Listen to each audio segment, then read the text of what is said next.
Nah, but other than that, I just think overall we just got to go next week and understand so then we have a week to prepare, stuff I like to do.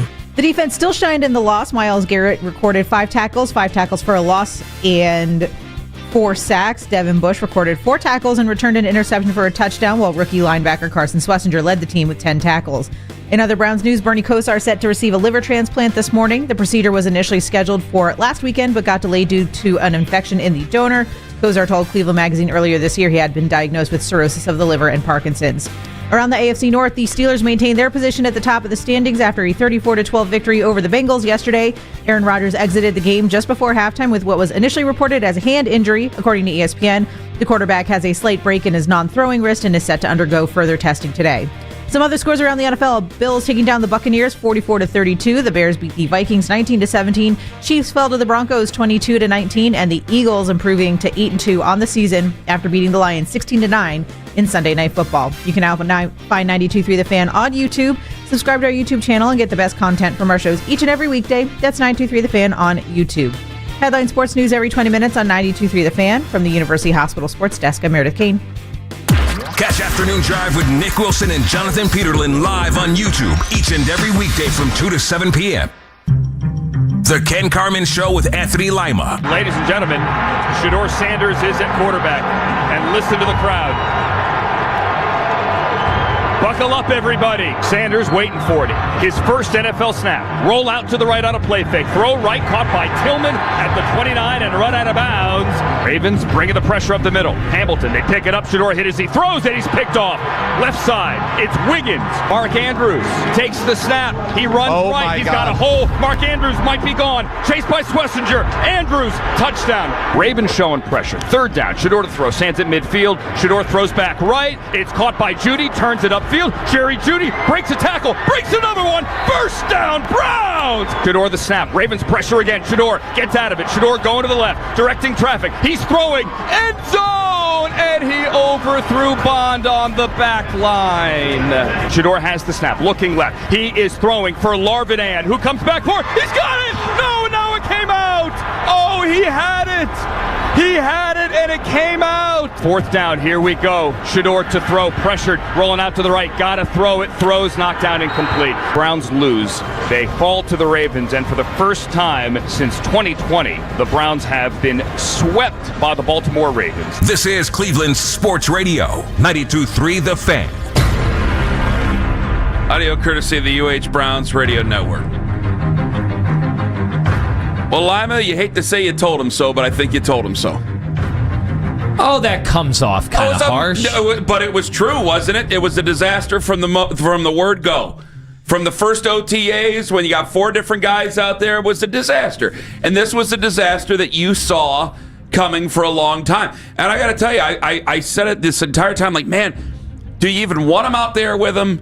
He's not had any reps. He goes out there. Clearly, there was some excitement there. Yeah, heck clearly, yeah. I mean, my son was upstairs to go, get your ass down here. Mm-hmm. He is playing. You are missing it, because he went upstairs during halftime. He didn't realize halftime's 12 minutes long.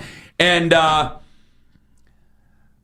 it went about as terribly as I was afraid it was ever going to. I didn't expect it to go that bad, but it went about as terribly as I feared.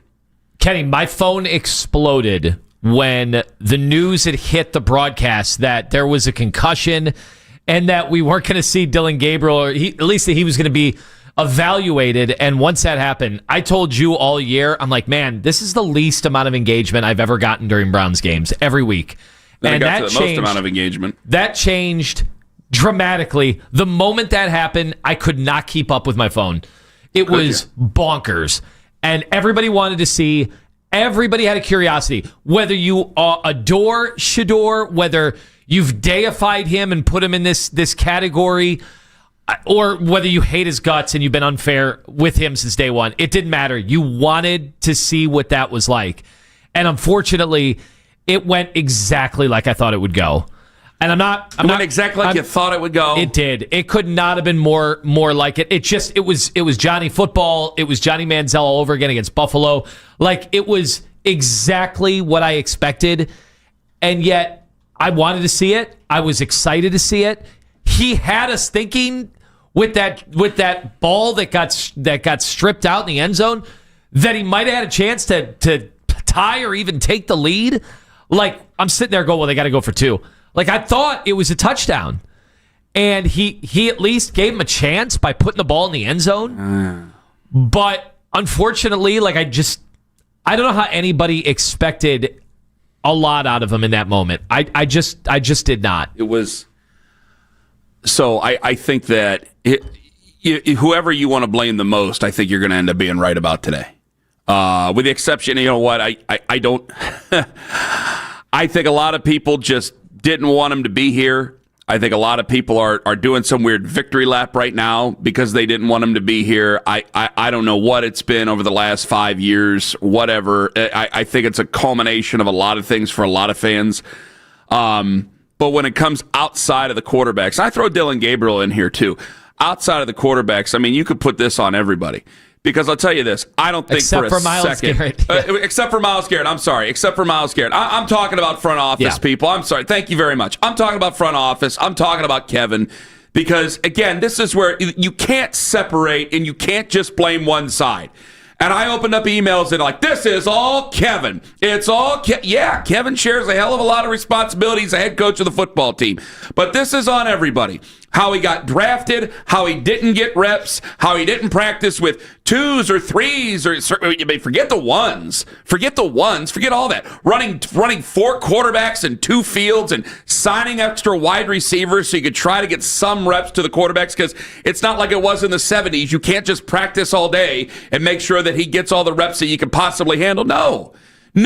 And to make him the backup quarterback when clearly, and this is where something stinks. And this is proof positive that you had that something stinks. And I'm sure a lot of people were worried about it before this all happened, about something stinking. This is where you know something stinks.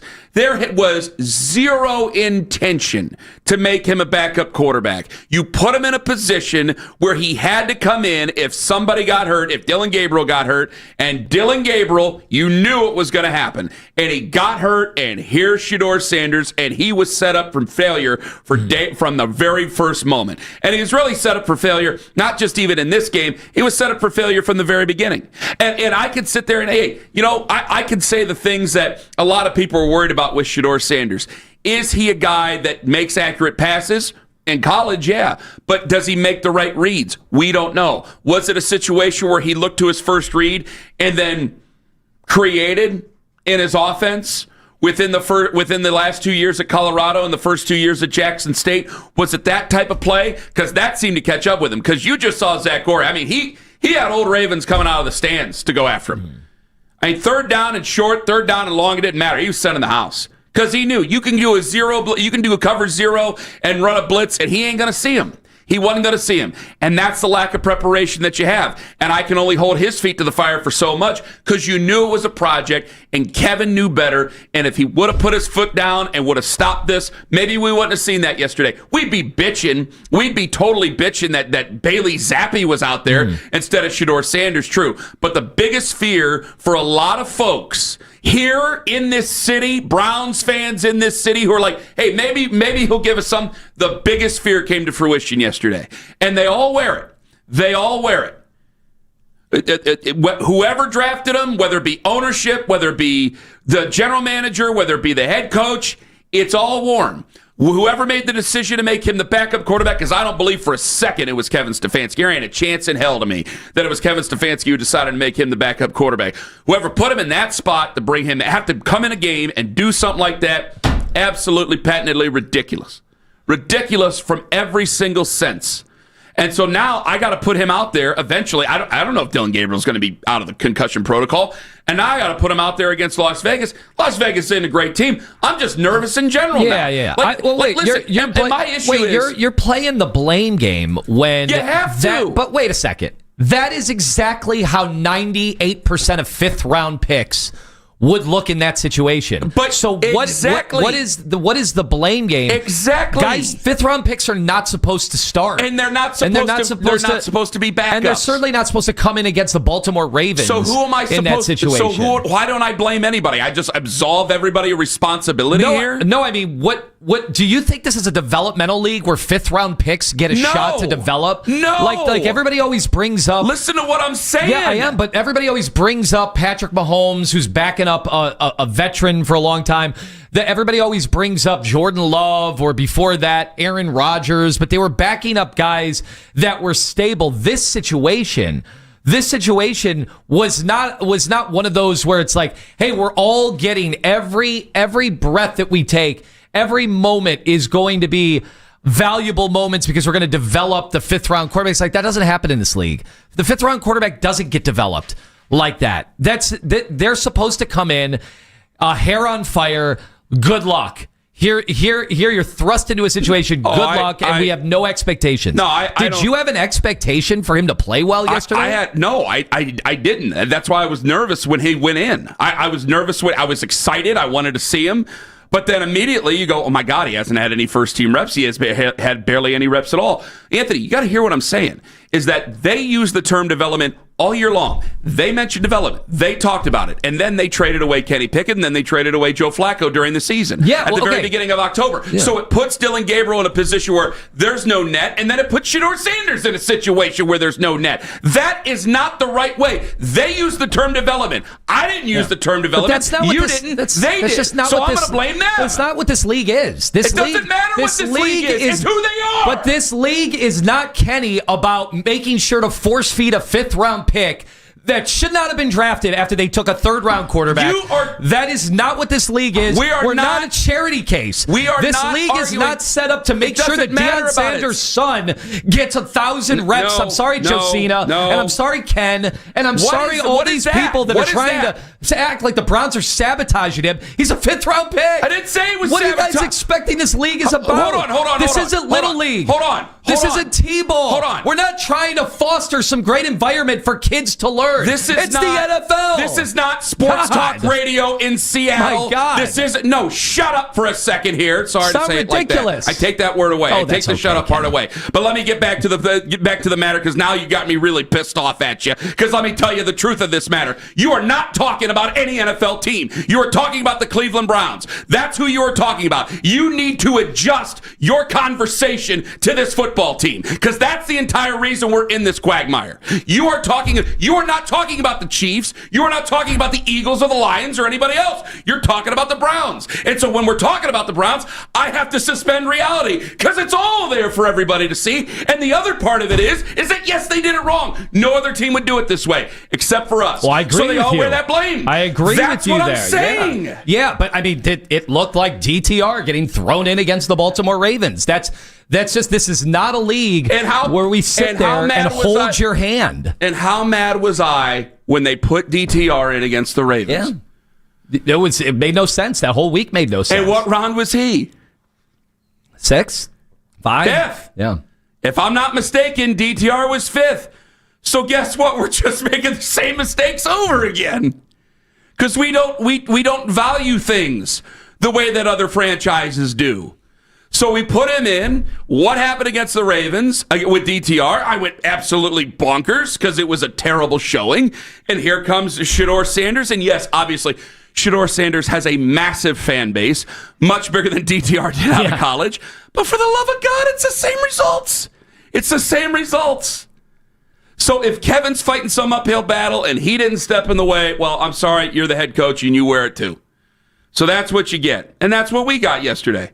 And now I have no choice but to put him out there against the Raiders if Dylan Gabriel can't clear concussion protocol.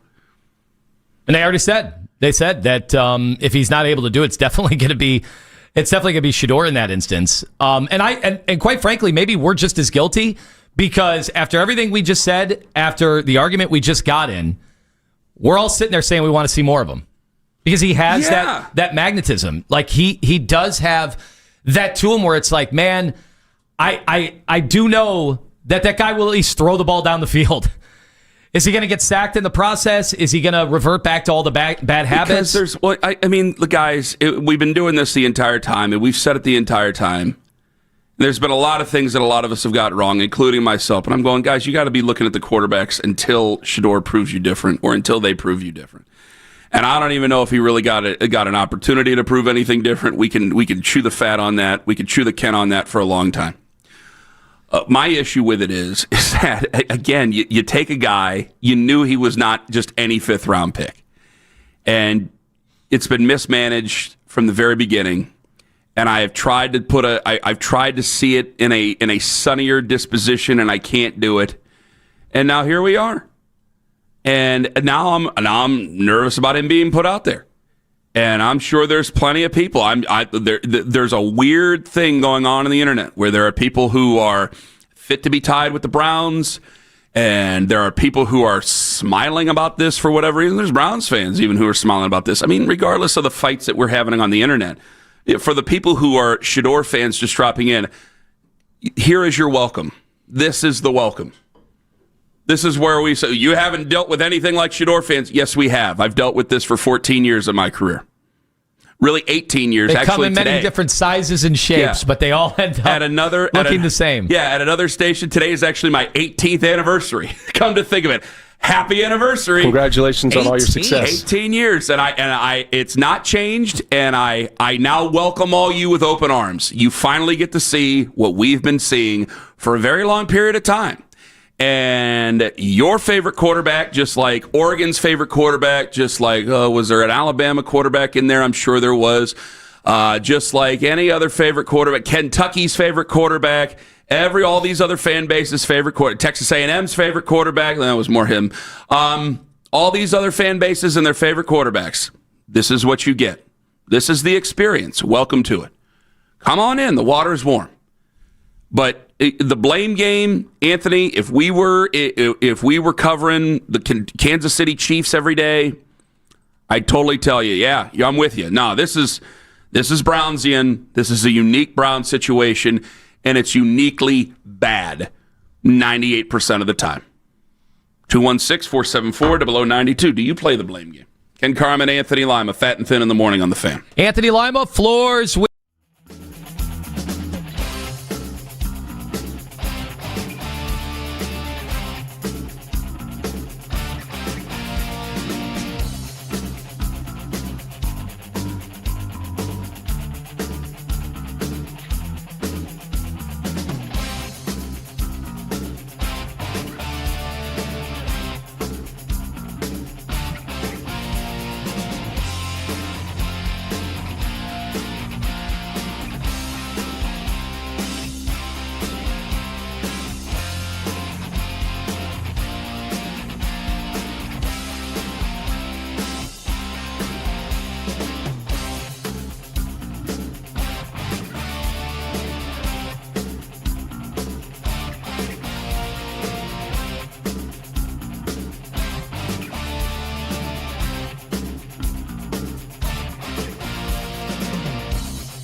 To register, email cle.recruitment@secretservice.gov. That's cle.recruitment@secretservice.gov. When you want the latest on the Cavs, we're the station you turn to first. 92.3 The Fan is Cleveland's home for breaking sports news. Your teams, your station. Dylan's in a concussion protocol. If Dylan clears concussion protocol, he'd be back as your starter. Yes, but he's got, that's obviously a lot into that protocol. A lot goes into that, so we'll see.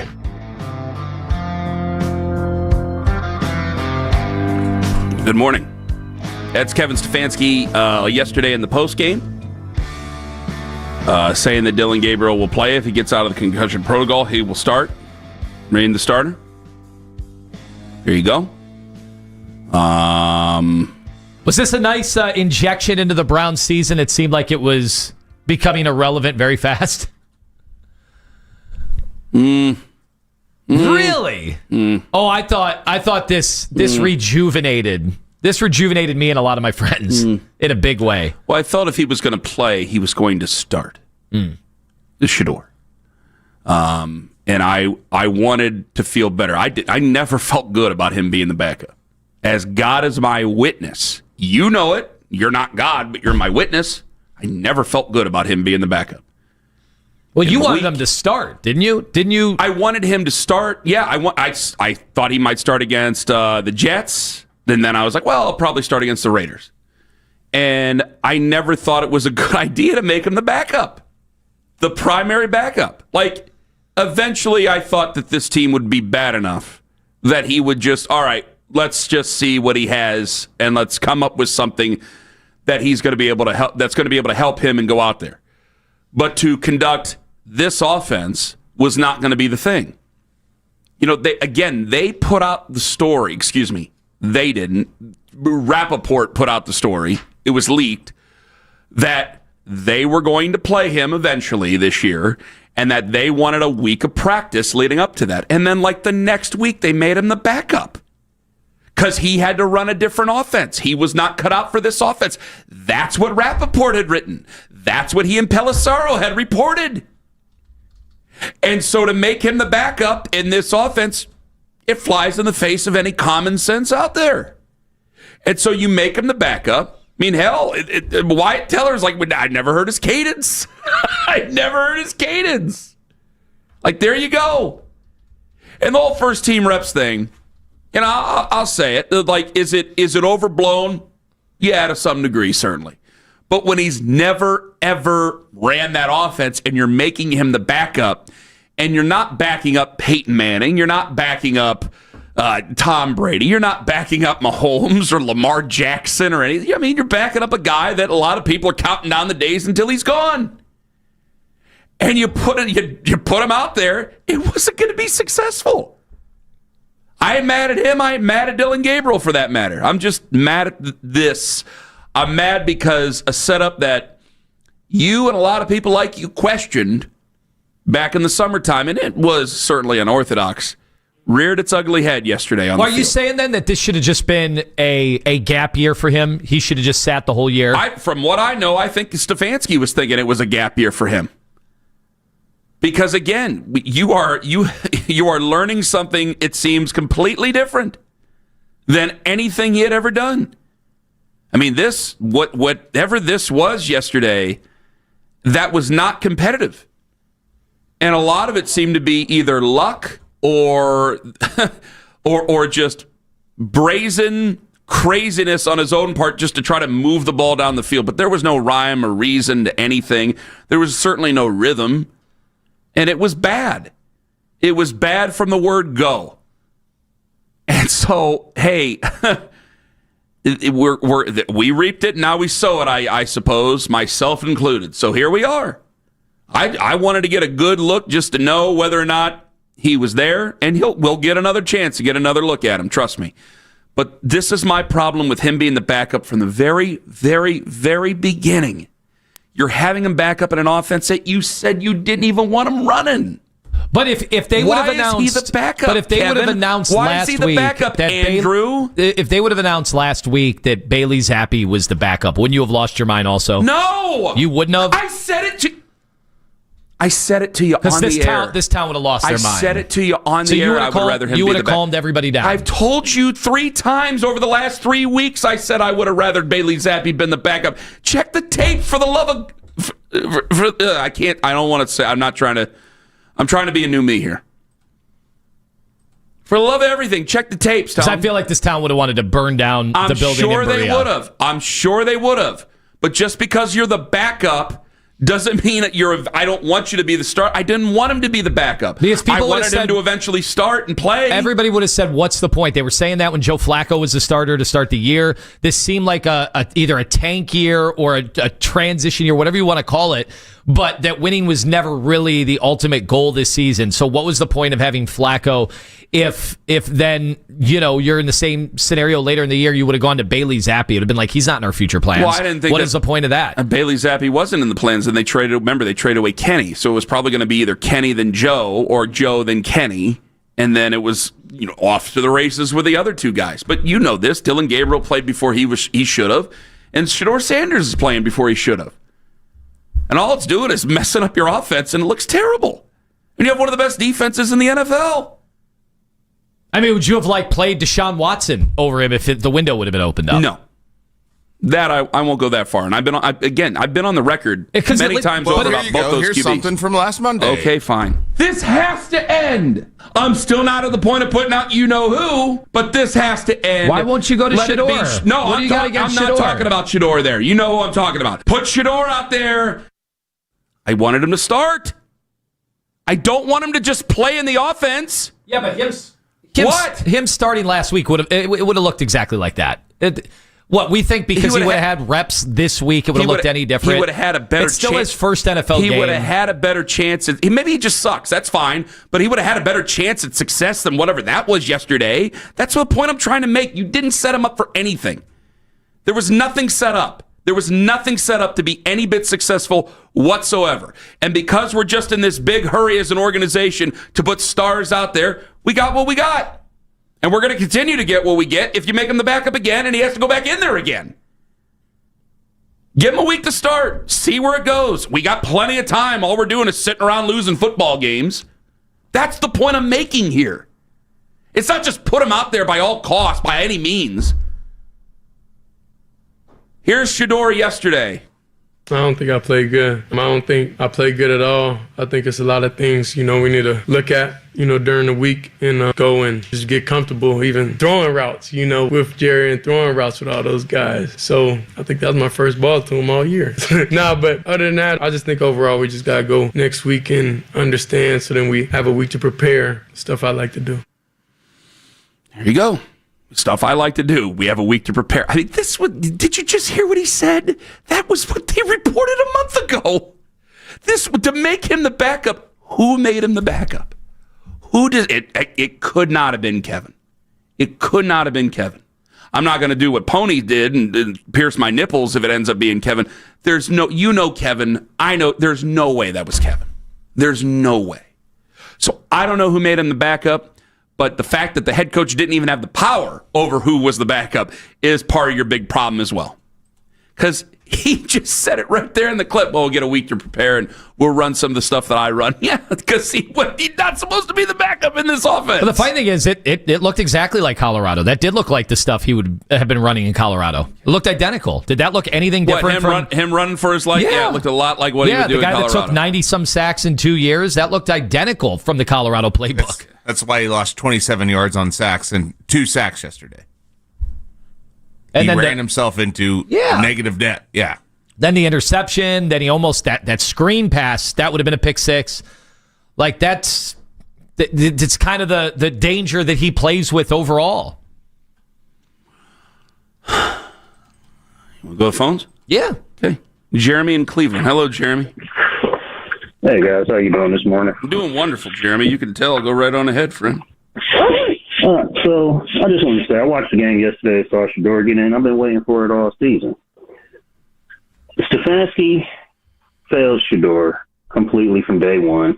Now, I know you guys are saying that it's an organizational issue, and there's some truth to that. But when it comes right down to it, Stefanski is in charge of getting the players ready, making sure they're ready to get out there and play at a moment's notice. He failed Shador in that, and we all know that, right? He went out there. He didn't look good. Everybody knows that. But I feel like there's a lot more room for improvement with Shador. When you than say it he is with failed Dylan. him, though, be specific. Excuse me? Be specific. You said he failed Shador. He failed Shador in not preparing him like he should have. How are fifth-round picks typically prepared for situations? It doesn't matter like if he's a fifth-round pick. He's an NFL player at this moment. The fifth-round pick should be out the window. And y'all keep bringing that up and throwing that out there, and it's very disingenuous towards Shador. He's an NFL player, and that's what he should be addressed as. He's an NFL player. Well, there's a reality in this league. There's a big difference between a first-round pick and a fifth-round pick.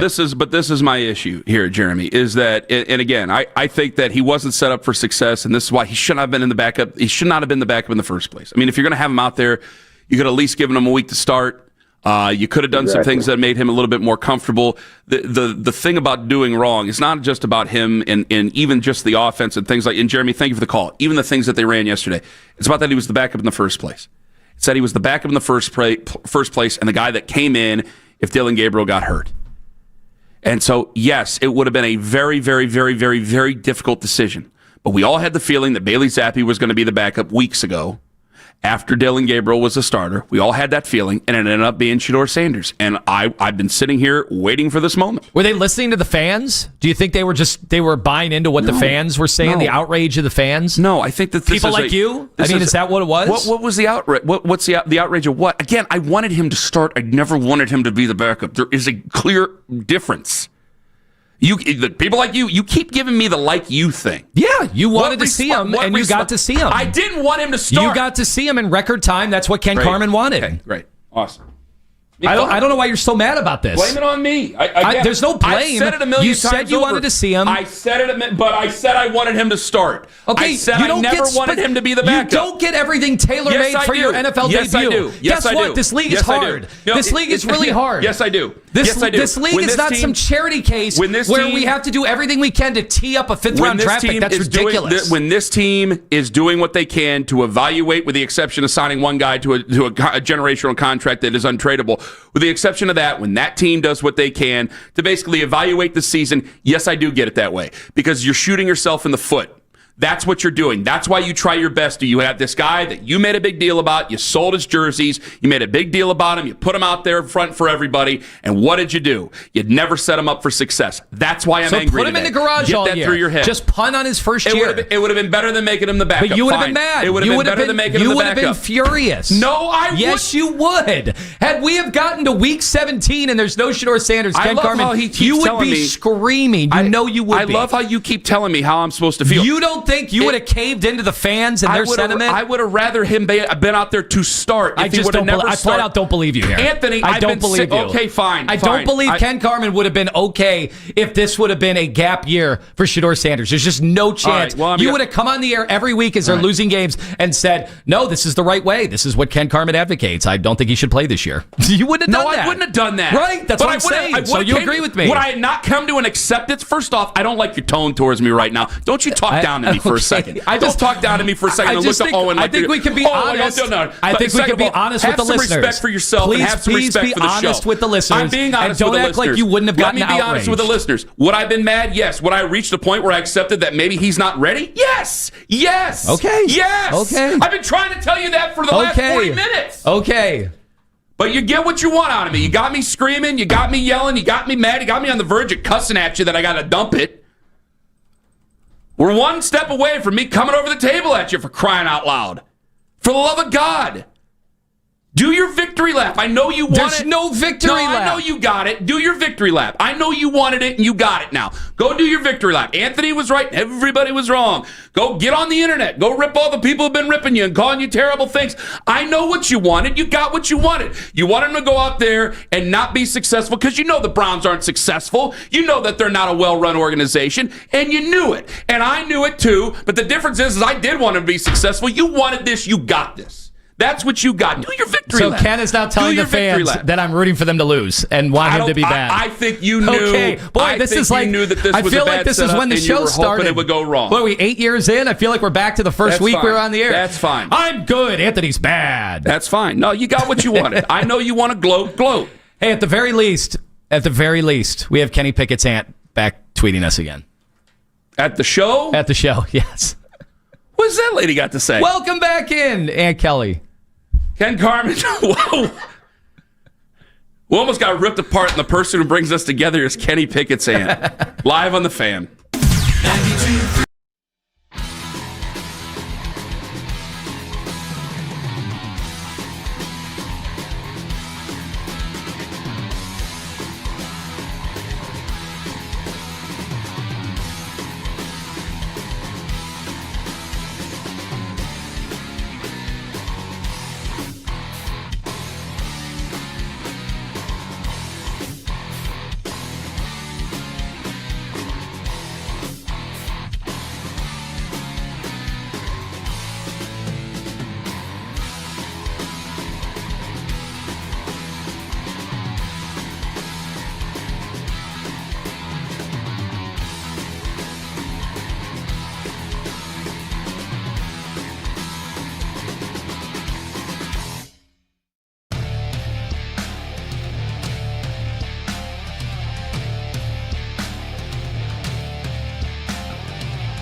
much about, or we asked you a lot about Shador not getting any reps with the starting units. That was like really his first legitimate snaps and reps with the starting offense, correct? Yes. Do you think that there was any maybe kind of rust there? Yeah, I understand the question. I would tell you we do so much work with the quarterback position and the entire team, not just those reps on a practice field. And as we all know, those are tough reps for when you have a young starter as well.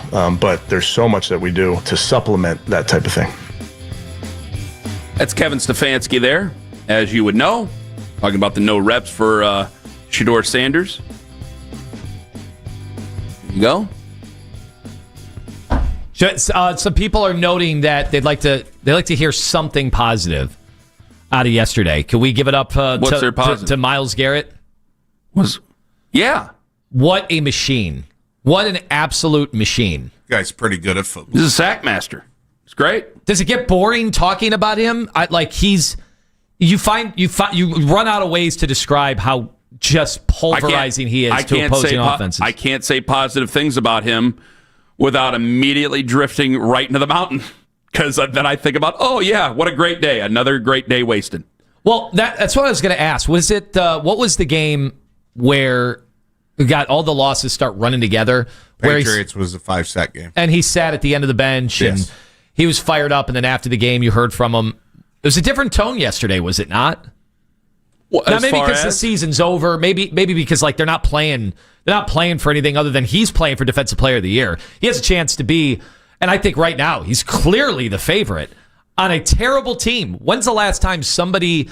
I think J.J. Watt won it on a really bad team once. I'm sure, but is it going to be this bad? No. Like, you imagine if they finish the year with like 2 or 3 wins and he wins Defensive Player of the Year. I can imagine all those. I can imagine both those things. Them finishing with 2 or 3 wins and him winning Defensive Player of the Year. Because right now, I mean, who else did they give it to? I mean, there's a couple guys certainly you could think of, but I don't know if there's anybody else. Somebody on the Broncos? I don't know. Somebody in Denver, maybe. But they've got too many guys. Yeah, they're splitting all the votes, right? I like some very nice positivity about Myles Garrett. Here's something even more positive with Myles. Just trying to keep him to keep his confidence high, and keep on chasing that standard in which he set. And we're going to continue to support him. He spoke after the game, and he wanted to pin it on himself and his performance, but we're not going to allow him to do that. It's a team game, so we're all in this together. You said he addressed the entire team in the locker room after the game. That's Myles post game talking about Shador. Very positive towards Shador. So this is something, and I thought that was awesome to hear about. For all that we've talked about Shador and obviously his fans, there's been a certain level of toxicity with his fans who've been upset about the way he gets talked about. Here's one thing I know for sure. Like, I do think Shador has a gravitational pull to him, that for that kid, the way I saw him talk yesterday and from what Myles added about him getting up in front of that team, like, there is something different about Shador. I have no idea if he's going to be good enough to play football in this league, and it's off to a really rocky start. And, him plummeting in the draft, the free fall the way it was always going to kind of doom him in some regards. He's got a lot to overcome, but maybe that's the chance that he has. Maybe that dude is such a born leader that gives him a shot, because I absolutely loved what I heard from not only him, but Myles after the game. Let's go to the phones, 216-474-0092. Let me get to Max in Columbus. You're first up on the Fan. Hello, Max. Ken, Lima, how are we, boys? Hey, I got to ask something here. So, are we just done with Kevin? Because here's the problem that I'm seeing. Is everybody, you guys included, have complained that Shador hasn't gotten time. We need to see Shador. We need to see Shador. We need to see Shador. He gets in the game, and frankly, he did not play well. And now this is again getting blamed on the coach for not getting reps and playing his offense. And anybody with eyes who watched that game could tell you Dillon Gabriel wins you that football game yesterday. You positive about that? Look at the stats, man. Are you positive about that? Are you trying to, are you trolling me? Are you really trolling me, Max? Max. Max. Look at that first half, Ken. Look at that first half. Yeah, what about that first half? What did Dillon Gabriel do in the first half? First half? All you needed to do was take care of the football in that second half and play with the lead. We threw an interception. We turned the ball over multiple times with Shador at quarterback. Are you really, after watching that, thinking that Shador Sanders is the future of this franchise with a week of practice? No. With 2 weeks of practice? No, but nobody was saying that. But you're making two different arguments. You're saying Dylan Gabriel would have given them a shot to win. They just would have punted the ball back to Max. They would have kept giving Lamar Jackson opportunities. You'd have the ball there. That's what would have happened. Max, thank you very much for the call. Listen, Tone is going to get me worked up, not Max. That ain't going to happen. I'll say it again, over and over again. Did I want to see him play? Yeah, I wanted him to start. I wanted him to get at least a week. I don't know how much good it would do. I don't know how much good. I think we could be sitting here after a start and go, Ken, what do you want now? I think that could be. I wanted to see it, guys. Is it so bad I'm desperate for a quarterback? Is that what's so bad? Is it really that bad that I'm desperate for a damn quarterback? That we kind of sort of had one, and then that whole situation slipped through our fingers. Is it so bad? Can I at least be a little bit desperate during a season that doesn't matter? You guys knew this season wasn't going to matter. Call me a homer for saying 6 wins. I mean, for the love of God. 216-474-0092. Whose team is it now anyway? Ken Carman, Anthony Lima. We answer that when we come back in 5 on The Fan. Window Nation and windownation.com. Great deals, but also the very best. Okay? When it comes to value, the very best. When it comes to service, the very best. Window Nation, windownation.com. So I'm going to tell you about this deal. This deal is incredible. Okay? 50% off every style window right now going on in the month of November. That's fantastic. It's the end of year sale with Window Nation. But it's not just that. No. It's also 5 years interest-free financing. No interest, no payments, nothing. 5 years.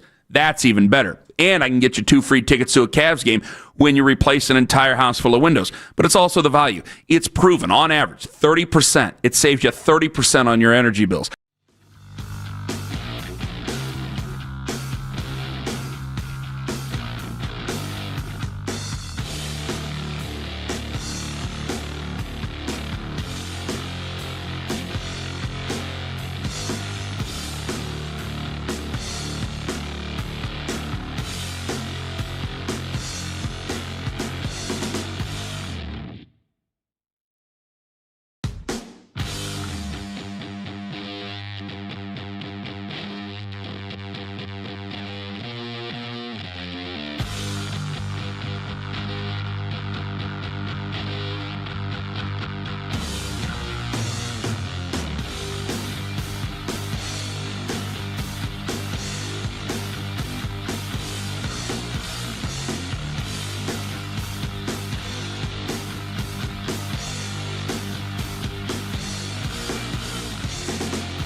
20 minutes on 92.3 The Fan. From the University Hospital Sports Desk, I'm Meredith Kane.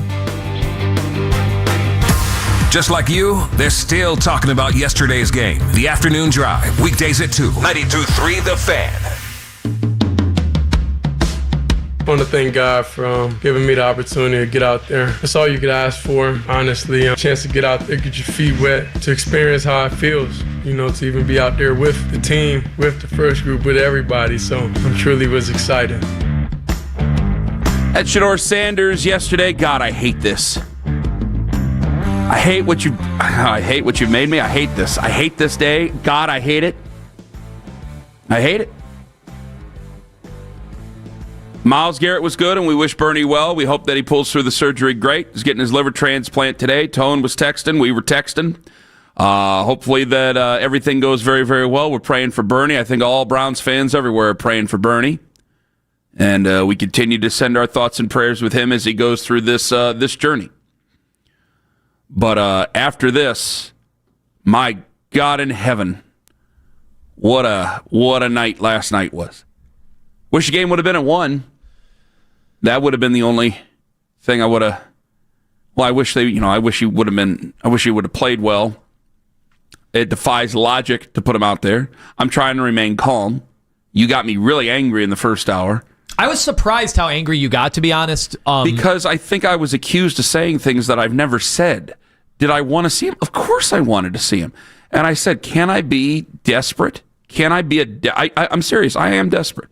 I will not run away from those allegations. I am a desperate man looking for anybody to save the players that we still have at the quarterback position. But I think the Browns have kind of twisted you, fans like you, into a pretzel with this whole setup. How could they because not? It's like you don't want him as the backup, but you didn't want to see Bailey Zappi, but you don't want to see Deshaun Watson. It's like, all right, you didn't really like Dylan Gabriel to begin with. Like, this is when we were talking about the team going into training camp, I was like, what a bizarre setup from moment one for this entire season. Like this, when we were talking about wins and losses for this team, and part of the calculus was, well, if the defense plays really well, that's the formula. And it's like, they're still going to be one of the worst teams in football. It's also, though, where I felt bad about it, and everything they've done has made me feel worse. Okay? Everything they've done has made me feel worse. The 4 quarterback setup, the drafting of Dylan Gabriel in the 3rd round, and other team. Well, we were thinking about maybe taking him in the 4th round. Okay, whatever. Playing Dylan Gabriel before he was ever ready to play, starting him before he was ever ready to start. I didn't realize the boos were going to be that loud and that much of a chorus in the first half of that game yesterday. Did you think that was a little too early to be booing the rookie quarterback? No, I mean, they're 2-7. They just lost to the Jets. They're finally back home. It seems like they've been on the road for umpteen years. Does that happen everywhere in the NFL? Rookie quarterbacks getting booed that early? Like, it was funny, too. Like, when he would dink and dunk, fans were kind of losing their mind.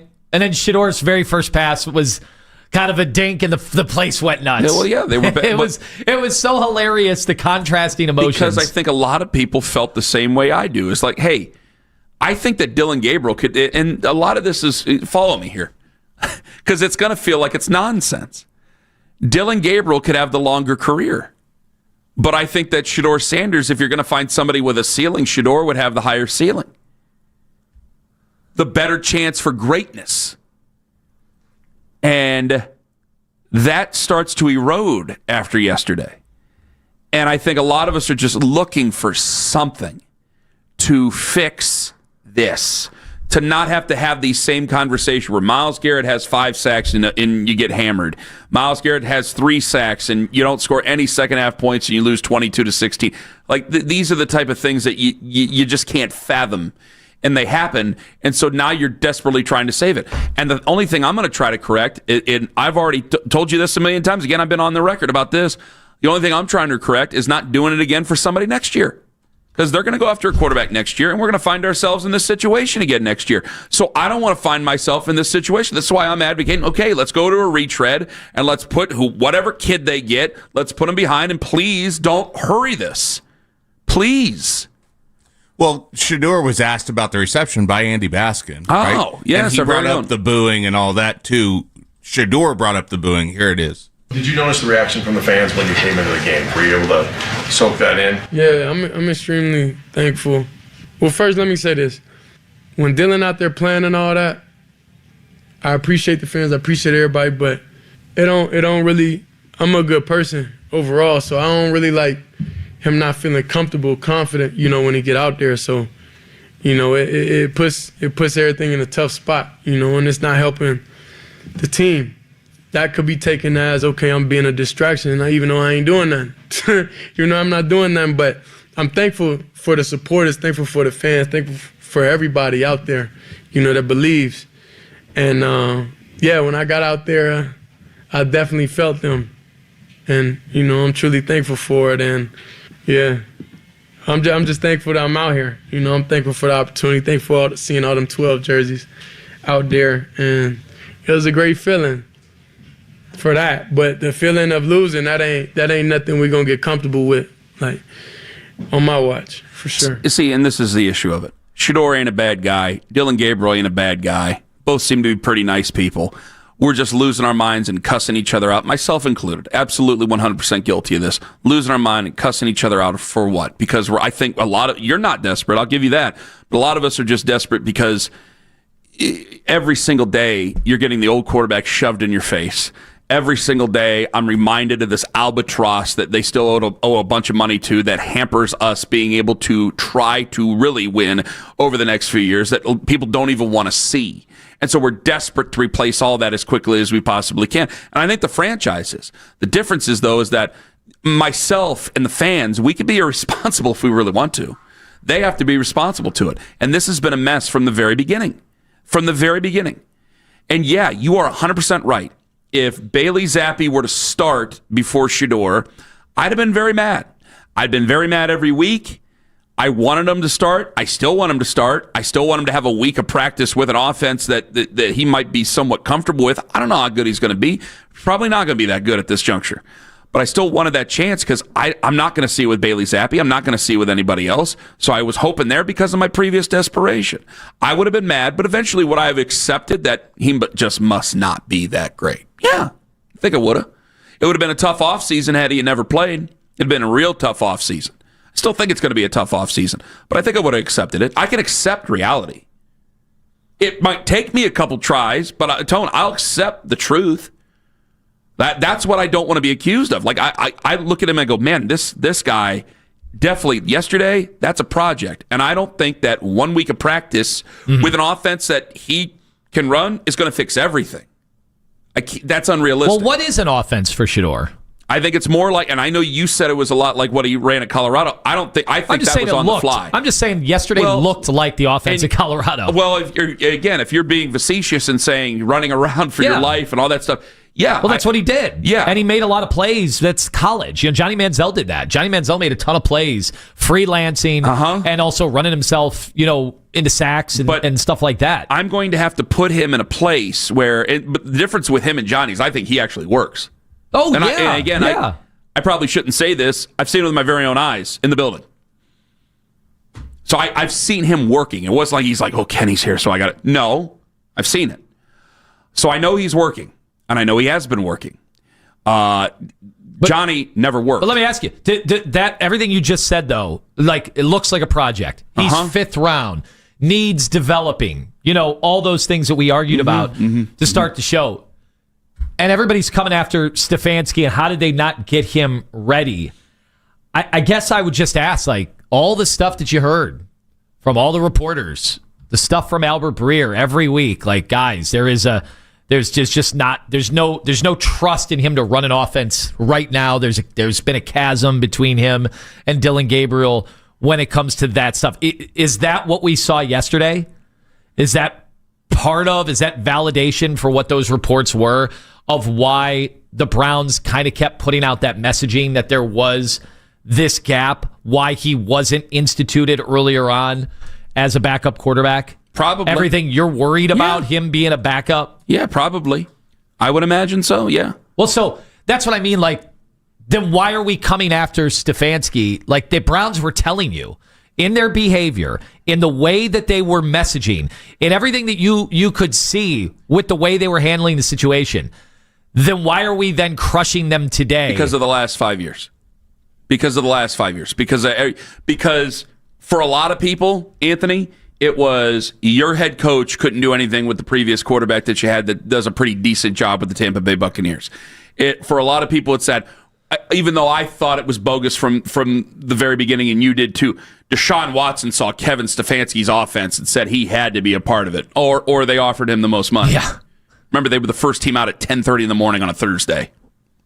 But there were plenty of people going, well, he likes Kevin Stefanski's offense. What's going on with Kevin Stefanski? It's the previous 5 years that lead into this. If Kevin Stefanski was a rookie head coach, maybe people would be a little bit more understanding. Probably not, because it's still the NFL. But maybe they'd be a little bit more understanding. That's why he's also the head coach of the football team. So if it was Anthony Lima's Cleveland Browns, we'd be blaming you. If it was my Cleveland Browns, we'd be blaming me. So it doesn't matter. It's a quarterback that I think a lot of people think that he has kind of a high ceiling. I don't know if he'll ever reach it. And they look at this setup and go, this has not been right, because it hasn't been right. I know, and but that. I'm seeing all the criticism of where the first team reps, and it's like, guys, they were getting their other rookie that they drafted You are right about two rounds ahead in the top 100. They were getting him ready to play football. And I wish this wasn't about Shador. It was about getting Dylan Gabriel ready. That was the whole focus. That was what every moment of practice was about for them. And I wish, if there's anything I regret, I wish it wouldn't have got so loud with you, and I wish that I would have been a little bit more clear about that, because that's what I mean about this whole thing setting up each other for failure. It's a big game of dominoes. You had to get a quarterback ready that did not have a lot of reps in the first place, but he did get those reps, did not have a lot of reps in the first place to start before he was way before he was ready to start. Way before he was ready to start. And now you have to force him to be out there because the other guy's not ready to play. And I think that deep down, Kevin certainly knows that. Coming up next, whose team is it now? I got Dylan Gabriel. He's on concussion protocol. We'll see if he's ready. Kevin Stefanski says he'll play. Should he even start if he's ready to go? Or should this just be handed over to Shador, and should we start the process now? Ken Carman, Anthony Lima, live on The Fan. Real estate market continues to be extremely volatile, but there's a reason that every time I go out for a little bit of a jog, what do I see? I see the young team signs, even in a really nice part of town. Yeah, congratulations on all your success if you've been able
after they beat the Lions 16-9 in Sunday Night Football. Want to catch highlights from The Fan from throughout the day? Get over to 923thefan.com or favorite The Fan in the Odyssey app for all of today's headline segments. Headline sports news every 20 minutes on 923 The Fan. From the University Hospital Sports Desk, I'm Meredith Kane.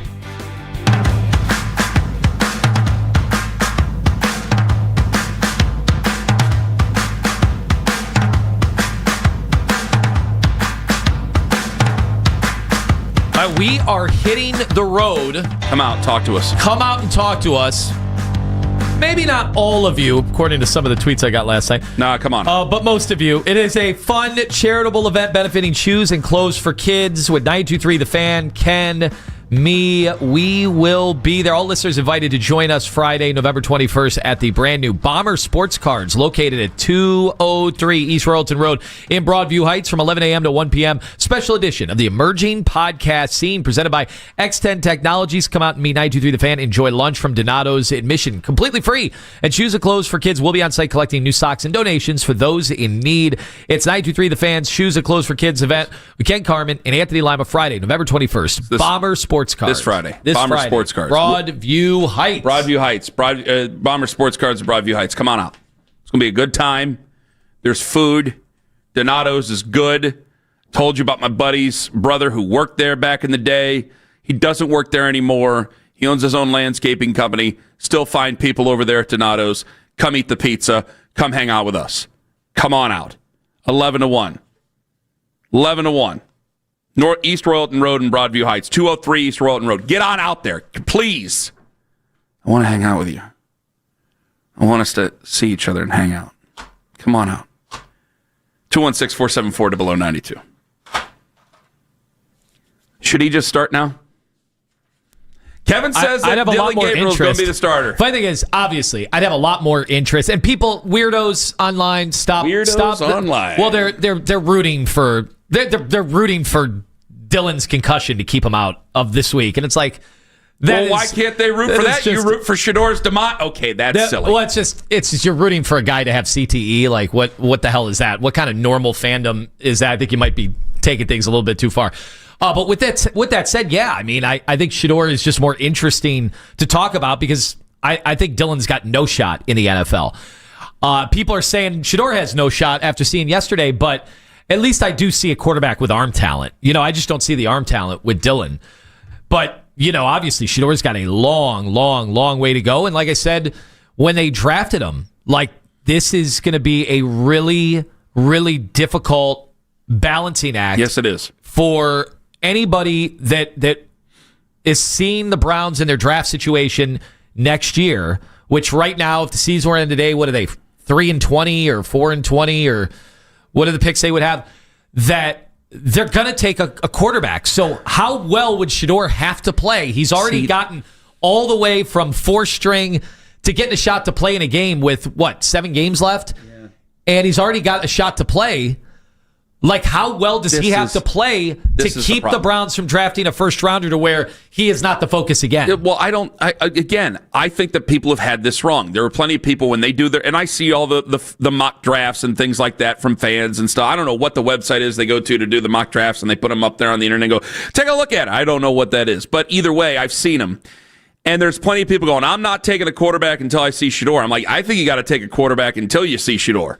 And if Shador talks you out of it, then fine. Go ahead and keep Shador. But it had to be, and it's been steadfast. There's a lot of things that I'm being accused of saying that I ain't said here over these last few months.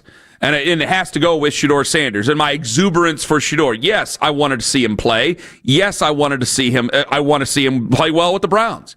I didn't want it to be under them circumstances, and now I look at this, and I almost told you, and I got to be careful what I say, but I almost told you, I go, well, if I had my druthers, I would put Dylan Gabriel back as a starter, fine, but then I make Bailey Zappi the back, and I go, nope, can't do that, because now it looks like you really have no idea. I don't believe you know what you're doing, but you really don't know what you're doing, because then it looks like you're punishing Shador for being the backup. You can't do that.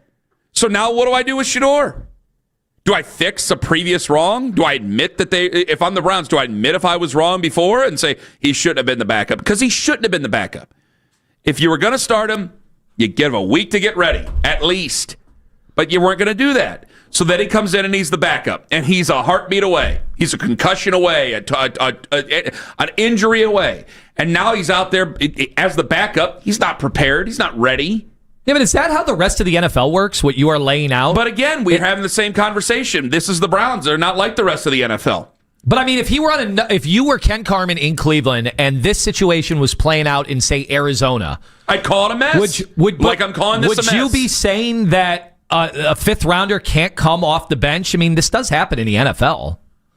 If they've previously leaked stories, if I paid that close of attention to the Arizona Cardinals, and maybe I have in some cases, if they previously leaked stories to Ian Rappaport and Tom Pelissero saying that they were going to start him at some point this year, which is what the story said, but they were going to give him a week to get ready with a different offense. See, when they put it out there, you've announced your intentions, and then you made them backup. See, this is my issue with it, Anthony. This is my issue with all of it. Yeah, I just feel like it's the NFL, and I understand you're saying that. It's chaos in this league, you don't just get a perfect setup for your first time in the NFL. 98% of the league doesn't get that. But again, why does Shador need that? They laid it out like that. I didn't lay it out like that. You would be right had they never laid anything like that out, but they did. I'll grant you. I haven't understood the messaging surrounding the entire process from moment one. It's been a bit of a mess. I will say that. I'll meet you halfway on that as well.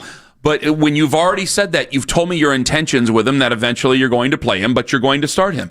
But then when you make him the backup, I'm forced to sit there and look at it and go, he's not ready. Why are you making him the backup? What? Because you wanted him to be the backup to keep fans interested? Who made that decision? Who made that decision? And again, it's some of the same stuff where you remember going back to the story Zach told us about how people were upset in the locker room, guys who were in suits upset that Brian Hoyer had won another game because they weren't going to get to see Johnny. And I'm going, what? Come on. Like I tell them all the time, like you try to learn from your lessons, learn from that lesson. Learn from that lesson. Johnny wasn't prepared, but Johnny didn't work. At least this guy works. Try to set him up for some success before you run him out there. Well, he's supposed to be the backup. And in most cases, you'd be right. You'd be totally right. But it can't be that way because he's a fifth-round guy, and he played the exact same way, basically, DTR did. When he had to start against the Ravens, we had about 90 minutes, which I couldn't believe he had 90 minutes. Again, these are two scenarios where you didn't do right by that quarterback, and you didn't do right by DTR because I didn't want to believe you wouldn't remember that Monday morning, but I didn't want to believe that he had only had 90 minutes to get ready for the game. I was like, no, he had to have done some things during the week to know. No, he didn't think he was playing that day. We were analyzing his suit before the game or what he was wearing to see if he knew he was going to start. It's just constant. It's constant. It's like you do it on purpose over there to mess this thing up. It's like have some consistency, not in messaging, whatever about messaging. Have some consistency of what you're going to do to get guys ready. Alvis in Cleveland, hello. Hey, how y'all doing? Thanks for having me. Hey, I sit here and listen to you guys and listen to everything, man. This is his first game. He wasn't prepared. We already know he hasn't been prepared. They saying, and we see why he hasn't been prepared because he's not getting any first-team reps. I feel like you should at least get a few. If you're going to make him the backup quarterback and he can be thrown in the fire at any given time, he should have, I wouldn't care if it's 1 or 2 series, you know what I'm saying, with the first-team reps. And then second of all, with this offensive line and everything, I don't care who the quarterback is. Won't nobody be able to flourish in this offense with his offensive line because every time he drops back to plant his feet, he's under duress. But one thing I can say, he did play a horrible game. You know what I'm saying? He played a horrible game. But one thing I can say, and that I did see, when you give him some time, because he had a clean pocket, he threw a strike, a 25-yard strike to Harold Fannin, which was a dime. So it goes to show you that he has the tangibles to do, to be an NFL quarterback. I've never said he was. We all agree that he's accurate. He is an accurate quarterback, but he needs the decision-making process needs to be sped up. If he's locking in on somebody, he's got to speed up that process because he can't hold the ball back there for 6 seconds every single snap. That's true, but you also can't be under duress every single snap. Well, welcome to Browns football in 2025. You will be under duress. You can wish in one hand and you know what in the other there, Elvis. There's nothing else. I was sitting there looking like he goes through his progressions because I've seen him. He was surveying the field. He looked right. He looked left. You know what I'm saying? And then he threw the ball. He was just under duress. And let's just see. This is only his first game. Mm-hmm. You know what I'm saying? Let's just see, because most likely Dylan Garrett probably won't be, playing this week. You know how the concussion protocol be. Let's just see with the game plan around him and a week worth of preparation. Well, it's certainly bound to be somewhat better. I just don't know how much better it's going to be, Alvis. Thank you very much for the call, but it's got to be better than what we saw yesterday because he's got to be more prepared for that. I mean, Again, it was still, you can turn this into a good experience as bad as it was because it's like, all right, this is just how far behind you are. And this is how far behind he is. So I need to prepare a game plan for him, and they need to prepare correctly to get ready for the Las Vegas Raiders. Let's go to Tony in Mansfield. Hello, Tony. You're next up on the Fan. Hey, good morning, guys. How you doing? Doing okay. All right, just a couple things. So, I don't want to I hate when I hear callers call in and say that he hasn't had first-team reps. Like Tone said, this is the NFL. Like, he's a fifth-round pick. He's not going to get first-team reps. Now that he's the starter, I think, if he does start next week, depending on the concussion protocol, it will be maybe a little bit better, right? The play calling was kind of hit and miss there, especially the first few drives when he got in. It was pretty predictable. It was run, pass, run, pass, run, pass. I didn't like seeing him getting in the old traits of kind of exiting out of the back of the pocket, especially on the sacks, losing a lot of yards like he did in Colorado, those old habits. But I think Shador being the starting quarterback, there is potential for growth there. Game planning with him and for him, working on getting him in the pocket, comfortable there with this offensive line, how terrible it is. Obviously, we know that.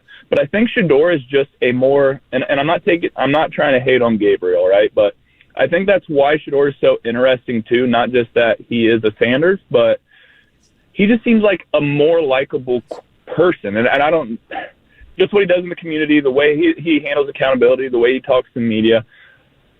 I just think there's more there for Shador and potential for Shador.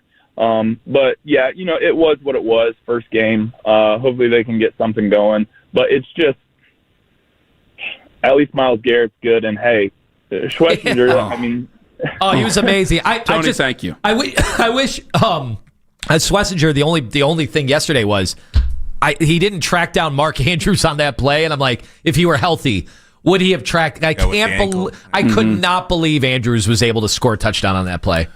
Lima Lake's coming up at 7:45. Reggie in Maryland, got to go quick, but go ahead. Hey guys, how are you doing this morning? Doing okay, Reggie. Go ahead.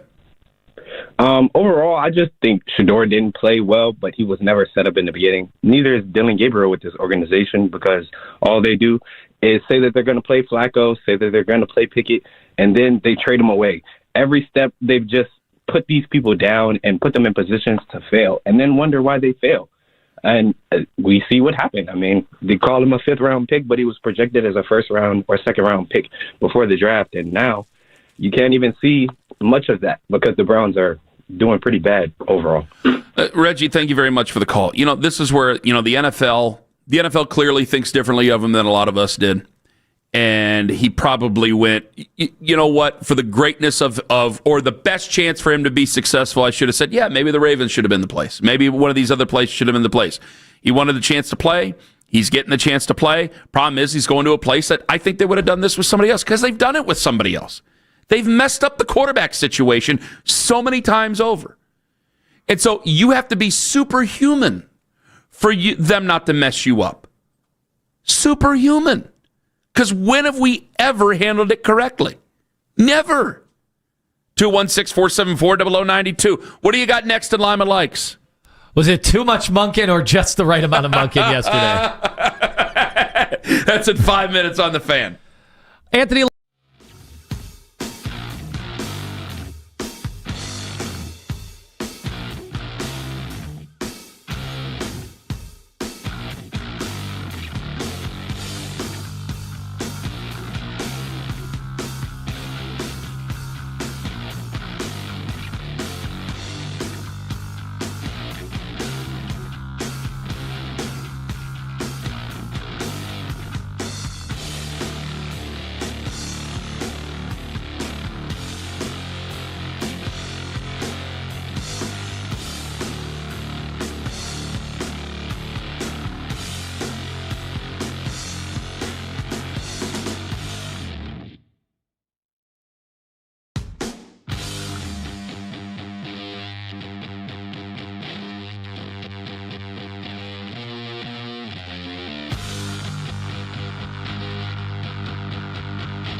Powered by Scheiben Jewelers, Cleveland's premier jewelry store. Does Lima like? Or does Lima no like? Like? Tell me likey. I'm liking it. I like it a lot. No like. He doesn't like you. I don't like you either. You're tacky and I hate you. Like or no like. Like or no like. But I definitely knew what I liked, and I definitely knew what I didn't like. All right, we had to find something yesterday after a very, very tough loss, but it had to go to the defense. I'm alive. And Myles Garrett, every game, more accolades. Yesterday becoming first player since 1982 to record 12 sacks in 6 straight seasons, but he wasn't done there. I'm alive. Became the only player in league history with 5 straight seasons, tallying a minimum of 13 sacks, breaking a tie with TJ Watt and Reggie White, also surpassing Lawrence Taylor. Also, I'm alive. They set the record for most sacks by a player under 30. It is insanity. He just keeps... I'd run out of things to say about Myles. Then we lose the games, so the focus isn't on Myles. But can anybody else win Defensive Player of the Year? I don't think so. I think he's going to be a 2-time Defensive Player of the Year. He's fantastic. And you can just know Lamar Jackson's like, thank God I'm not going to have to see him again this year. Of course, they got other issues with that Baltimore team, but we're not focused on them. Go ahead. I'm sorry. Lima likes. Carson Swessinger continued his fantastic rookie year. He had the interception. He had the 10 tackles, the 2 for a loss. And Kenny, it's the little things, because everybody notices him, just making plays all over the place. There was just one of those plays where he came with a blitz. And Schwartz has been pretty good most of the time dialing up those blitzes. We could talk about the 4th down defense with them end up giving up the touchdown. But there was a play where he came in on a blitz, and Lamar Jackson miraculously got rid of the football, dumped it off at the last second. Next thing I know, Carson Schwessinger's 20 yards down the field to make sure to limit the damage. He stays after it. You got to stay after it. Listen, there's guys here who are on this team that are diamonds in the rough. It's not a Super Bowl window 2.0. No offense, Mary Kay, but it's not. This is what you've built. They're not building anything more except where, you're going to have a couple of these guys stick around. I think there's more pain to come. There's more pain to come this offseason. But there are some of these guys where it's like, you got a couple of them right. And Carson Swessinger is one of the guys you got really, really, really right because he looks like he can be a dynamite player for you for a long time. I think I'm off the Baker Mayfield bandwagon, Kenny. I think I'm jumping off quick. Why are you doing this? Don't do this. Yesterday, don't do it. It was just so clear and obvious. Like when watching him against Buffalo, and then you see Josh Allen, who threw 2 of the worst interceptions you will ever see to start out that game. Bad, yeah. But then he makes up for it with 6 touchdowns. 3 throwing, 3 on the ground. He was everything combined for like 375 plus total yards. And you just see him next to Baker, and it's just like, Baker will never be that. He'll never be that good. And I know he's got injuries, and he got off to that great start with the come from behind wins and the heroics and the being able to make miracles happen on 3rd down. But he's just never going to be that. Well, as far as being Josh Allen, no. I mean, Josh Allen is just a horse of a man, and Baker Mayfield would have to be just born to different parents. It's not scientifically possible. But to count Baker, are you counting Baker out for what? Like MVP or something like that? Yeah, he has no chance at MVP. But you got to be careful about this.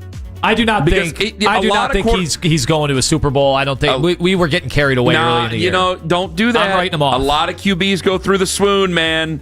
They go through that mid-season swoon, and here we are. It's the month of November. Things change. I'm telling you, you're going to count him out. You think he's going to win in the playoffs? I don't know if he's going to win in the playoffs, but I'm not going to sit there and count him out like you are. I'm counting him out. I just watched him he wrote him off. I wrote him off. It was easy to do. Get your pen. You don't even carry a pen. You don't even have a pen on you over there. Don't need to. By the way, I'm alive. Ohio State, it's just getting too easy. 48-10 over UCLA. And I thought to myself, if all the best Buckeye players were eligible in the draft this year, could they have 5 guys taken in the top 7? Quarterback, 2 receivers, Caleb Downs, Arvell Reese. Yes. You know how ridiculous? I don't care. Alabama has had some unbelievable teams. And, of course, we have some great Miami Hurricane teams. This is kind of insane. And the top 7 is a little tough, but top 10, yeah. Well, think about it. We had a mock draft last week that had Arvell Reese number 1 on CBS. So if he number 1 Whose was that? In the draft, I said it was like Josh Edwards or somebody, but it was the most recent Browns one. Fan. Josh Edwards is a Browns fan. The most recent one. He had Arvell Reese going number 1 overall. And I heard people coming into the year going, Caleb Downs is the best player in football. And then I've heard people say, oh, Jeremiah Smith is the best wide receiver prospect maybe ever. He might be. And then Julian's saying, if he were in this draft, could he go number 1 overall? Like, this is stupid. And then Carnell Tate, where there were rumors that he was going to get shut down for the year. That came out like 2 hours before kickoff, and then people debunked it, but we're still waiting to hear about the health of him. Is he going to be available for Michigan? I'm not sure. Is Jeremiah Smith? Is it a calf with going to be? I thought so. Now, what's the Jeremiah Smith one? They're being very quiet. What is that? Not sure. Meanwhile, Lima likes Donovan Mitchell, another 30-point game against Memphis, a game they were terrible in that game. 14 points in 4 minutes, basically in the fourth quarter. That's your Surfside Cavs update, brought to you by the fine folks at Surfside. Please drink responsibly. 7:52 and 7 seconds for those scoring at home. We are going to need to get Darius Garland back ASAP healthy. Well, I shouldn't say ASAP because it's more about having him healthy when they need him in the playoffs. They are a much inferior version of the team they were last year. The 6-7 seed. Well, if that means Darius Donovan doesn't come back until he's healthy in I don't think February. I don't think the seed matters in the Eastern Conference. You need to embrace the challenge. You need to embrace it. Donovan is embracing the challenge. Instead of begging for Darius Garland to come back too soon. Don't do that. Don't make that mistake. Lima likes. Oh, and that's your Cavs Surfside update. Yes. Brought to you by fine folks at Surfside. Fine Please folks drink at Surfside. responsibly. Josh Naylor, 5-year deal. We don't know the terms yet, but 5 years with Seattle. He turns 29 in June.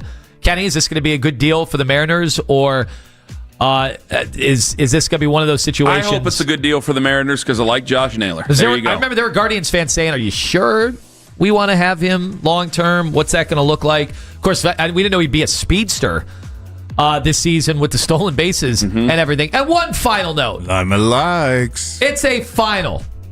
For those of you who were paying attention to the Grey Cup yesterday, Saskatchewan, the Rough Riders 25, the Montreal Alouettes 17. Isn't it these two teams every year in the Grey Cup? Well, no, there's like 8. Can you name 4? No, I cannot. You can't? No. I spotted you too with the Rough Riders and Alouettes. The Calgary Flames. That is an NHL team. Is it? Edmonton Oilers. Oh, Edmonton Oilers. That is an NHL team. They were just in the Stanley Cup Finals twice. The Winnipeg Jets. Yeah, Winnipeg. That is an NHL team. You really can't name anybody else? Toronto. All right, here we go. BC Lions, Argonauts. You said Saskatchewan Rough Riders. Ottawa Red Blacks. Oh, come on. I've never heard of them. Hamilton Tiger Cats. Edmonton. They're not that anymore. The Vancouver Canucks. Edmonton Elks. Calgary Stampeders. I got 7. Wow. I'm missing 1. I know I'm missing somebody. Prince Edward Island? I don't think there's potatoes on Prince Edward Island, but I don't think that there is a CFL team. Yeah. Wait a minute. Did I mention the Toronto Argonauts and Montreal Alouettes? There you go. There's the 8. I think I got 8. Do we need an American team? No, we already did those. Finally, how about Lima the likes. halftime show? Do you know who was the halftime show? Who was it? Cleveland's own MGK. Wow, they imported our greatest asset. And no tariff. Wow. They let him come right across. Tariff-free MGK. Well, is he back? Yeah, I don't know about coming back. Good luck. Wonder if Megan Fox thinks he's coming back. That's it for Lima Likes. What does that mean? What the hell does that mean, Anthony? Coming up at 8:20, dangerous Daryl Ryder is going to join us on the show. Who failed Shador, or did Shador fail himself? We'll ask Daryl that question. And who to blame? And no, I have not budged on this stance. On this official stance of mine, I still have not budged. That stance coming up in 5 on The Fan. Peter and Company Jewelers.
press, I got to understand, this really happened on my watch. So I don't like the feeling. And I know offensively, if I'm able to get out there and have an opportunity, I know that I'll be able to take everything to a different level. Like I said, I'm still the same confidence. I'm still me. I'll never go anywhere. Just going out there, seeing daylight, that's all I needed to see how they move out there. You playing against a great defense. You got guys from the Pro Bowl out there, so it's exciting to see, okay, this is what it's like. I just got to take this one, and build on it.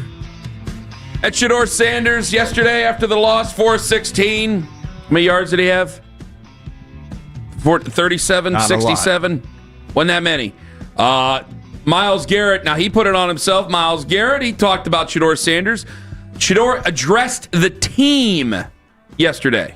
Just trying to keep him keep his confidence high, and keep on chasing that standard which he set, and we're going to continue to support him. He spoke after the game, and he wanted to pin it on himself and his performance, but we're not going to allow him to do that. It's a team game, so we're all in this together. You said he addressed the entire team in the locker room after the game. Okay, he addressed the entire team. Whose fault is it? So I've seen a lot of former NFL players who I think they are losing their mind at the way this is being framed. So I know we've gotten into a big debate about how well prepared and the reps, and when he said he had never really thrown the ball to Jerry Jeudy. I did find that one odd. Like, I imagine, what's that on? Well, I'd like to play an odd one for you. Yeah, here's Wyatt Teller, who starts on the offensive line, along with other offensive linemen, talking about when they heard his snap count for the first time. I think I've heard his cadence like 2 or 3 times. Definitely had, I think coming out of halftime, we all got on the line and he said his cadence and we kind of got through it. So again, a lot of learning, but he put his heart out. We just fell short. So I've seen a lot of the former players. We had one, Brian from Boston, texting us earlier today, but Luke McCown went on social media and they're all basically saying, and they're responding to like Josina and anybody who's been out there saying, what kind of clown show is this? The Browns haven't been giving him reps. And all these former quarterbacks are like, yeah, that's not how the league works. That's not how the league works at all. You're not giving your backup, especially when you have a rookie that needs every rep he can, especially we've all watched Dylan Gabriel. He needs all the help he can get. Remember his father a month ago on the Kelsey podcast said this is not a developmental league. Yes. This is Deion said that. Yeah. Deion Sanders, if you heard of him. People in the chat, Deion Sanders went by the name Primetime. He was one of my favorite players growing up. Now it's getting personal tone. Does he need to come on and tell you guys how this works? And I just think, look, we all know Dylan stinks, and we all have been like, come on. Now you don't know that. It probably stinks, okay, based on what we've seen. So I understand if you're sitting there, whether it's on the chat or you're at home or you're calling us up. I understand if you're like, why aren't we seeing Shador get these reps? Get him ready to go, which to some extent, that is what Ken, well, I know we got an argument earlier, but to some extent, that's what you're getting at. Like, he needs the full week to get ready to play football. Yeah, but even then, I'm not sure how good he's going to do. I'm not sure how great he's going to be. So, I mean, some of this is you throw your hands up and you say, what the hell? The only thing that I'm steadfast on, real quick, the only thing that I'm steadfast on is a couple of things.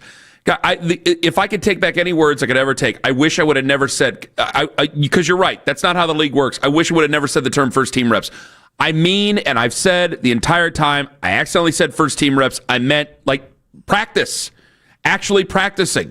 That I didn't want him to be the backup. For the love of God, please, I didn't want him to be the backup. If they would have started Bailey Zappi, yes, it would have bitched your ear off all day, every day, over them starting Bailey Zappi if they would have done it. But I would understand Bailey Zappi being the backup because they leaked the story that it's not his offense that he can run. They don't want to run that offense, so they will give him a week to get ready. That's the entire point of it. So I got what Luke McCown wrote. I ain't going to read all that because I already had somebody else who's another former Browns quarterback put it very succinctly. Thank you very much, Brian in Boston. Wink, wink. So I didn't have to read all that, and we know. But it's not just Shador. It is 20-plus years of not doing the right thing. It's not a developmental league. Then why did you say it? Why did you guys say it? Why even take him? Why even do it? Why? Because we wanted to sell jerseys? We wanted to put his name up on the billboard? We wanted to make sure we had a bunch of quarterbacks ahead of you-know-who so he didn't play? Because my stance isn't changing on that.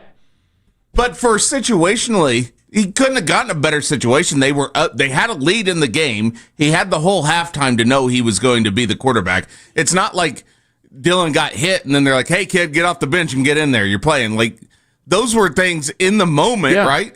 And I don't know that you can get much more. You're right. Compare it to Baker when he came in for Tyrod Taylor. Yeah. You're right. Baker did not get any first-team reps. Obviously, he's a first overall pick, so he knew he was going to play at some point. But, once the season started, once you're the backup quarterback, though, too, you got to be ready to go. Yes. And Zappe was not active. He was not the emergency quarterback yesterday. So there's only one other guy they're going to unless they, bring somebody back to put them in the game. Which and I disagree with that as well. Not on you, with them as well on that. But that's the entire point of it, man. But that's why I'm angry. I understand that. But damn, why even make him the backup if that's not going to be the way? And it's the same thing with both these guys. This is why I'm not going to sit there and rip on Dylan Gabriel. I'm not going to rip, and I know there's been a lot of ripping on him. I think we're probably misjudging it. Probably ripping on the situation. Why even draft him? Why did you even draft him in the 3rd round, for crying out loud, and put him out there before it's too soon? Because none of this makes sense. Every Browns fan knows none of this makes sense to you. None of this is something any of you would do. You would maybe start Shador just because you wanted to see him. That's the only other illogical thing that you would have done earlier. But everything else, you're like, why would you do any of this? Yeah. Yes, and either one of these guys, I'm not the one caller we laughed off the air because I think a lot of us with Dylan Gabriel playing quarterback was just waiting for the other shoe to drop. So even if Dylan was out there in the second half, you're just kind of going, oh, well, maybe our defense can hold on a little bit longer here. That's basically what it was. So it's a bad situation. I'm a desperate person, and it angers me. My stomach hurts right now. I'm that angry. But I'm telling you, we were talking about this in training camp. Why the 4 quarterbacks? Why the 2 football fields? Why the dueling competitions? One for the starter, one for the backup. Why do they do anything? And when we brought that stuff up in training camp, you guys are being negative. You guys aren't giving this a chance. It's like, no team would do that. No honest team. That's bad general managing. That's a bad organization. That makes 0 sense. We called it out at the time, and it's going to look exactly like it looked like yesterday. It's going to look what it's looked like when Dylan Gabriel has been the starting quarterback. That never had a chance to succeed, guys. Never. We told you then, and now we're just seeing it now. Why is anybody surprised? So I don't blame as much Dylan Gabriel or Shador as I blame the organization. Yeah, I said it about Dylan last week. Now, this is, I keep repeating myself because I got to make sure, because damn it, I'm being accused of saying some things I didn't say. It's where, at some point you got to go, okay, the troubled youth is the troubled youth, but at some point you got to look at the parents. Dylan's had trouble. Shador's now had trouble. Well, got to look at mom and dad. And right now, Andrew Berry, Kevin Stefanski, everybody else, looking at you. Why did you make the decisions that you've made? And for Kevin, and you're the head coach of the football team, we just let this happen? I mean, for the love of God. He's got no power. Let's be honest. No, because the 3rd and 4th quarterbacks are playing right now, not the 1st and 2nd quarterbacks. This is not Kenny Pickett and Joe Flacco. Right. It's the 3rd and 4th quarterbacks, and also Tyler Huntley in that mix as well, and also Bailey Zappi in that. Who knows? Who knows where they truly stood in their eyes? But that's who they've got right now. That's who they're throwing out there right now, and it's sink or swim for the rookies, and it's a horrible position. That's 7 games. And you've got a guy that's going to win Defensive Player of the Year in Myles Garrett, and you've got a guy that's going to win Defensive Rookie of the Year in Carson Schlesinger. We'll waste him. And they're going to win 3 games this year. Maybe. We'll waste him, like we wasted Joe. We're looking for different answers, but we keep getting the same results. We're looking for ways to fix. We keep getting the same results. Again, you brought up DTR, went, oh my gosh, he was a 5th-round pick and ended up starting when he wasn't supposed to and wasn't ready to play. Pick 140. Shador pick 142. And look, basically 140 and 142, and look just as hapless against the Ravens as Shador did. Then he got a week to get ready later on in the year, and he did get past the Pittsburgh Steelers. That was one thing, and maybe that's it. Maybe that's Shador's future.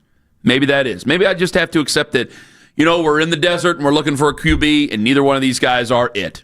I might have to accept that. I'd like to give it a little bit of a chance first. We'll get more games. And give it a little bit of a puncher's opportunity until it goes to hell. But what a weird week this is going to be, too. This is going to be really bizarre because, Dylan might not be available, Wednesday. Might not be available Thursday. Then it's getting dicey. But then what if he's available Friday? Right, short week. Awesome. Coming up next, the dangerous one, Daryl Ryder. Who failed Shador, or did Shador fail himself? We'll see what Daryl thinks about that. Coming up in 5 minutes on The Fan. Anthony Lima for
Here's 44-32. Bears beat the Vikings 19-17. Chiefs fell to the Broncos 22-19, and the Eagles took down the Lions 16-9 in Sunday Night Football. Want to catch highlights from The Fan from throughout the day? Get over to 923thefan.com or favorite The Fan on the Odyssey app for all of today's headline segments. Headline sports news every 20 minutes on 923 The Fan. From the University Hospital Sports Desk, I'm Meredith Kane.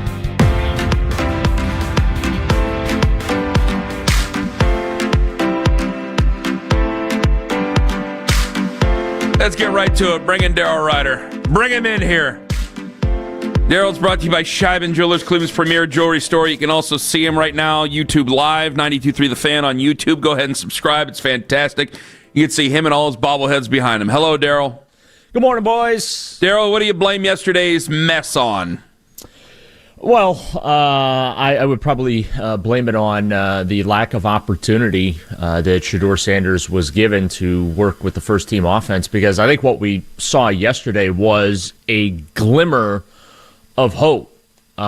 They had a chance at the end, and in sports, that's really all you can ask for, and you'd have to think that had Shador Sanders had an opportunity to work with some of those players throughout the offseason or during training camp, maybe they pull that one out. But when Wyatt Teller told me after the game that they didn't even know the guy's cadence, but you got to see a little glimmer there. So a lot of second guessing of the Browns' planning, how they handled this whole quarterback situation this year, how they divided the reps to deal with it as well. But what else is new? I mean, this is what the Browns do. They're constantly stubbing their toe when it comes to quarterback preparation.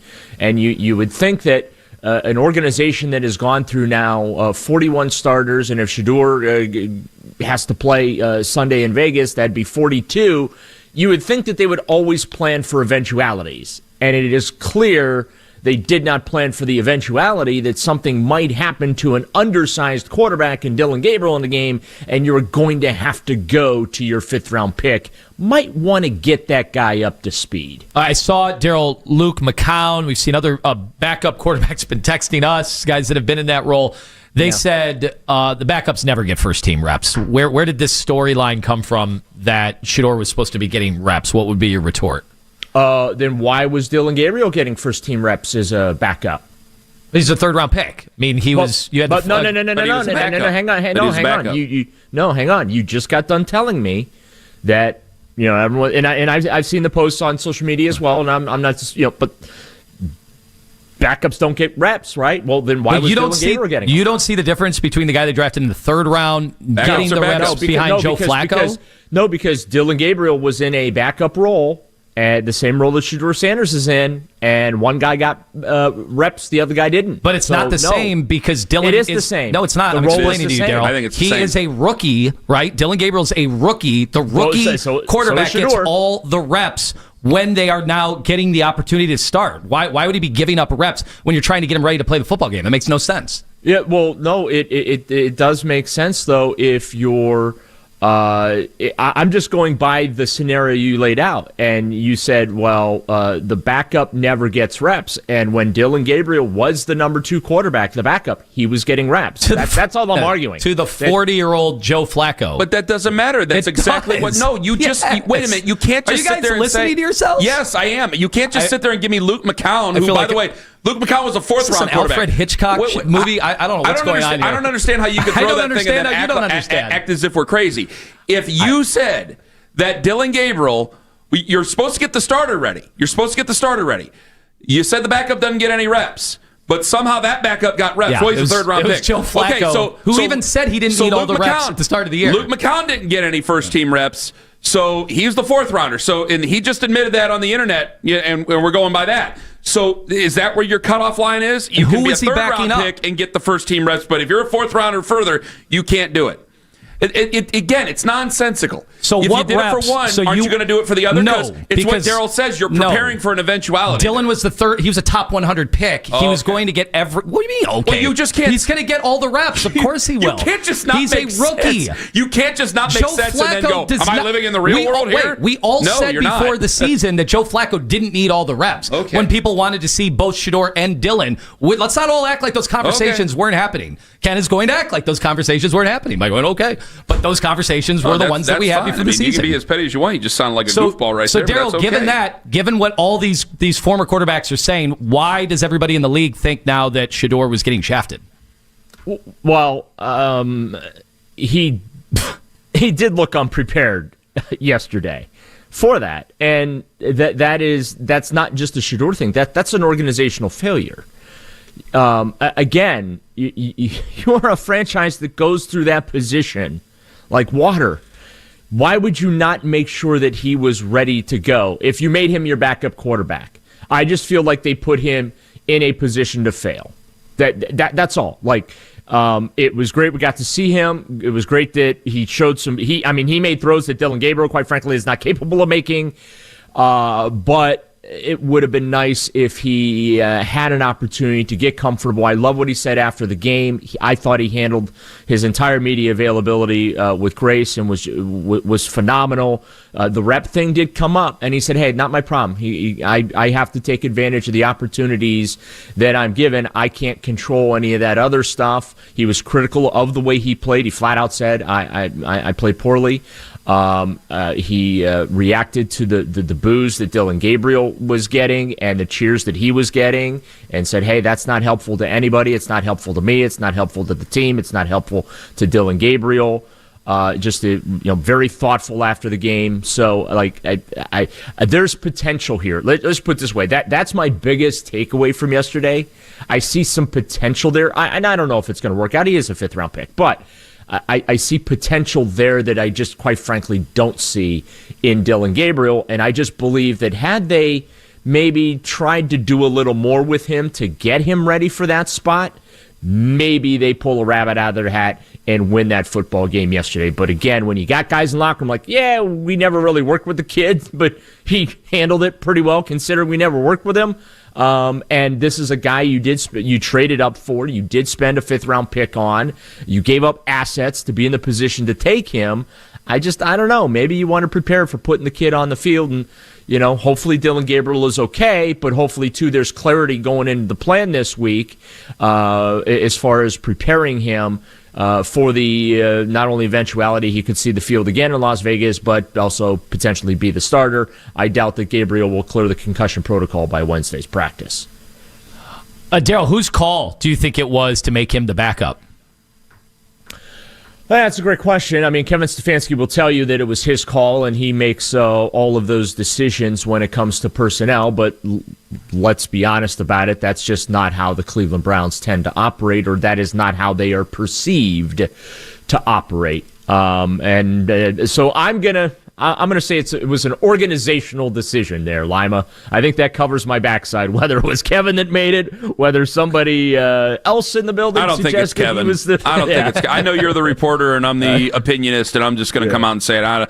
I don't believe anybody if they say it was Kevin Stefanski's call. I will say this, Ken. There have been. I'll grant you this. I firmly believe that there have been decisions made during Kevin Stefanski's tenure as head coach, which goes back to 2020. That he disagreed with, that he did not make, and whatnot. Again, because this is how the Cleveland Browns tend to operate. Daryl Ryder, brought to you by Scheib & Jewelers, Cleveland's premier jewelry store. If you're Kevin, do you even want to be here? I'm sorry. Because, again, the coach of the year stuff, and it's like, well, we just take away power, and you just have to deal with it if you're Kevin Stefanski. Yeah, there's just no way. Hey, we haven't I know we were just all arguing about reps, and I agree with you, Daryl. I'm on your side in this, but there's just no way. There's no way you would have said, Shador's definitely the backup quarterback, and we're gonna, You brought in Bailey Zappi for a reason, so somebody somewhere made a decision that have had ramifications on this because, again, you're putting him in an offense that he doesn't really know. And I keep going back to that report that came out a month ago about how they wanted to get him ready with a week of practice with the ones and with everybody before they were going to ever play him, before they would start him. His first playing time was going to be a start. Which, by the way, that made sense because that's how you do things. And I'll tell you this, I'll go even a step further. I thought Lima, I almost texted you yesterday after the game because they showed the Bills-Buccaneers game, and Baker was upset that he didn't go in there and take the knee as they were losing because he said, well, I finished the game. And I go, damn it, Lima was right. I go, that was Dylan Gabriel's win. It might end up being his only win. I said he should have went out there. I'm glad you were right and I was wrong, and Dylan Gabriel should have definitely went out there and taken the knee for that victory. Yeah, you're right.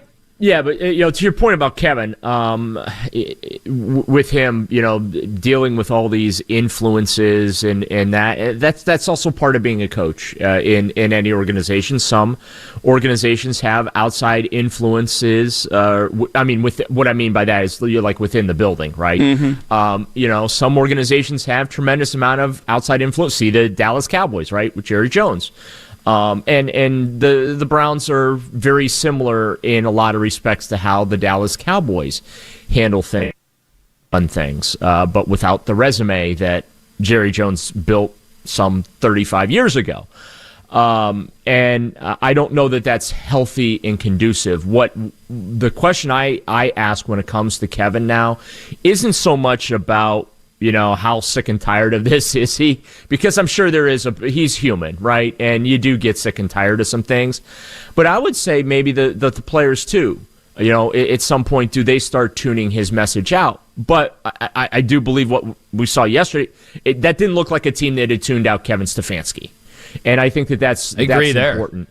And the other thing too is he's not I totally get fan criticism. I mean, obviously, you guys, it's your job. You point things out that you disagree with that Kevin does, and that's all part of it. But that doesn't mean he's not a good coach. And regardless of how this whole thing plays out the rest of the way and whether or not he's back for a seventh year or not, I firmly believe that Kevin Stefanski is a good man and a good football coach. And I also believe that if he goes somewhere else in a more functional franchise than the Cleveland Browns, he with an actual legitimate franchise quarterback, he's going to win. And he's going to win a lot. Because, again, I do believe he's a good head coach, or a good coach, rather.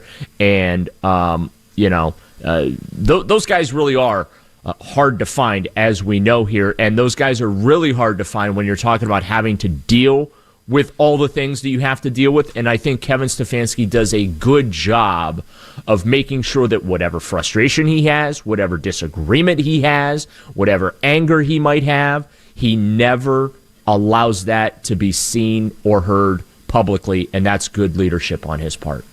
Daryl, it was another one for the ages for Myles Garrett, and I was kind of waiting to see what he would say, because we remember after his dominant performance against the Patriots in a loss, how he came off and some of his emotions at the end of that game, and yesterday seemed to be a little different. Yeah, well, because they had hope at the end. It was right there. They were a pass breakup away from kicking an extra point to tie that football game and force overtime. So, again, I think it goes back to the hope thing, right? I think Myles felt hopeless with the New England loss, and then he saw how that played out yesterday at Huntington Bank Field, and he's like, there's some hope there. We could have had that one. And then he said, hey, I think someone asked him, what did you think about what more you could do? And he said, I got to get the ball out. I had multiple shots at Lamar, and I didn't get the ball out. But yeah, he's I think the fourth player in NFL history with multiple 4-sack games in a season. He's the first player in NFL history with 12 or more sacks in 6 consecutive seasons. Like, every week we're getting a new note about the greatness of Myles Garrett. I don't know if he's going to I don't know if he's going to be able to break the all-time sack record, but he's certainly on the pace for it. And what he is doing is downright historic. It's just a shame that it's not. It's basically going to waste because the Browns aren't winning football games. What are they going to do with Deshaun Watson this week? Well, I think my gut tells me they're just going to maintain the status quo, because what's interesting when Kevin is asked about him, Kevin just doesn't even want to go there. You can see it on his face. He just doesn't. I think the response last week was, yeah, that's not happening this week. Something along those lines. And it's almost like he is he who shall not be named. So I'm going to say that nothing, that it's just going to be status quo. But it does appear Wait, they can't just let it linger, can they? I know. But they don't have to open the window. So, I thought they had to open the window or make a decision by this week. That's how I read it. I'm sorry. No. Now, if they open, here's the thing too: is if they open the window, they have 21 days to put him on the active roster, which means they don't have to play him. And then if they don't do that, he's lost for the season. But I just, it's going to be interesting to see how they do handle that this week, because Deshaun, in my view, just my take on it, I feel like Deshaun's putting pressure on them by putting all these videos out, showing him doing all these drills and looking healthy in these drills. I kind of feel like Deshaun's forcing the issue a little bit and putting some pressure on the organization and showing everyone, hey, look, I'm fine. The Achilles is back together. I'm doing everything normal quarterbacks do. Why aren't they giving me an opportunity to get back on the field? So that's kind of my read on it too, is Deshaun's really trying to pressure them into making that decision. Daryl, thank you so much for the time. All the very best to you. Have fun yelling at each other, guys. Can I say what today is, or do you not want me to? I don't care. Do what you got to do. Today is Daryl's birthday, everybody. Daryl! Well, now I feel bad about arguing. Well, no, you don't, Lima. Shut up. You don't. You shouldn't, and you don't. You do not. Daryl, the next time I see you, I think it's going to be Wednesday, you're going to get some birthday spankings. All righty. Right over there at the Browns. I'm going to make all the Browns come over, and I'm going to give you spankings right over my knee in front of everybody. I look forward to it, Ken, as always. I do, Daryl. I just want to let you know I do as well. No, you do. I can't wait to spank you, Daryl. Thank you for your time. Happy birthday, Daryl. Happy birthday. You bet, guys. Have a good one. We'll talk to you at the end of the week. So the obvious question... I'm going to start chasing him around with a belt on Wednesday. He thinks I'm joking. The obvious question is, if they open up that window, let's say you've got Gabriel in concussion protocol, Shador, the starter. How many reps are we going to give to Deshaun Watson? We got to get him ready to play. Well, you're the one who sat there and said, well, they don't get... Well, they gave reps earlier to Dylan Gabriel, so I know that's not how it works, but they gave him reps. And you can't just say, well, the starting quarterback is 40 years old. Okay, so we have a round limit and we have an age limit. And then when you meet those criteria, then you can get first team reps. And what about the special Zappy package? What are we doing? Just because it's not fair doesn't mean you have to accept it. That's in 5 minutes on The Fan.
30-plus years of watching a lot of NFL football, college football, high school football, I don't ever recall when a team was on a potentially game-winning drive, they call a timeout, and the quarterback and the head coach don't talk during the timeout. What is the message there? Seems to me that Stefanski ain't calling the shots when it comes to the quarterback, and it looks like he's even been told hands off of the offense.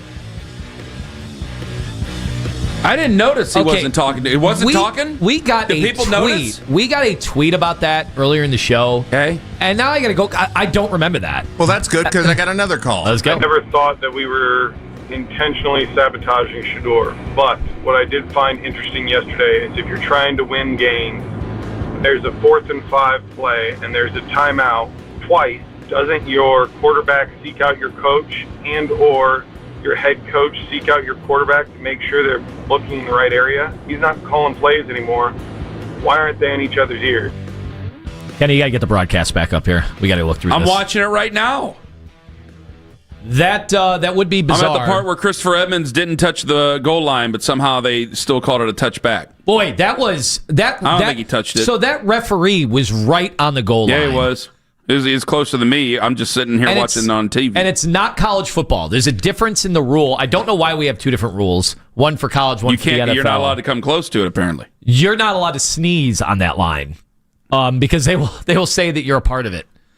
That was incredible. But once they ruled it that way on the field, I'm like, they're not changing this because they're going to trust that referee that was on the line and say he had a better view than the cameras. Yeah. That was bizarre, though. So what else are we looking for now? Whether or not there was dialogue between Shador Sanders and, the coach. Especially after the freezing timeout by Harbaugh, right? Yep. He took one. They got to the line. They actually got the snap off. He took his timeout before the play was called, but they did snap the ball. And then they went over to the sidelines again, and I don't remember them discussing it with each other. That would be weird. That no doubt. If that is accurate, what happened, then I think they kind of got to be asked about it. Did they change their play? It's obviously he has communication with upstairs. I would hope so. But yeah, what if he's done? None of them. Nobody's allowed to talk to him. So that would be bizarre. And then it's a rookie. Like you would expect a coach to talk to Aaron Rodgers. You would expect a coach to talk to any of the veterans that have been playing a long time in this league. But a rookie, you would expect like a full-fledged situation room. Mm-hmm. So Kenny will be on the case there. He's going back and looking. I'm watching to this. make sure. But I'm gonna make sure to check it. like was the broadcast, was it showing the entirety of that without interruption? I got no answer. I'm not going to try to make an excuse for it when I don't have an answer for it. I'll tell you that right now. So let's just hold on here for a second. I mean, we got to keep talking about other things. I mean, it's a radio show. We got to talk about sports here too.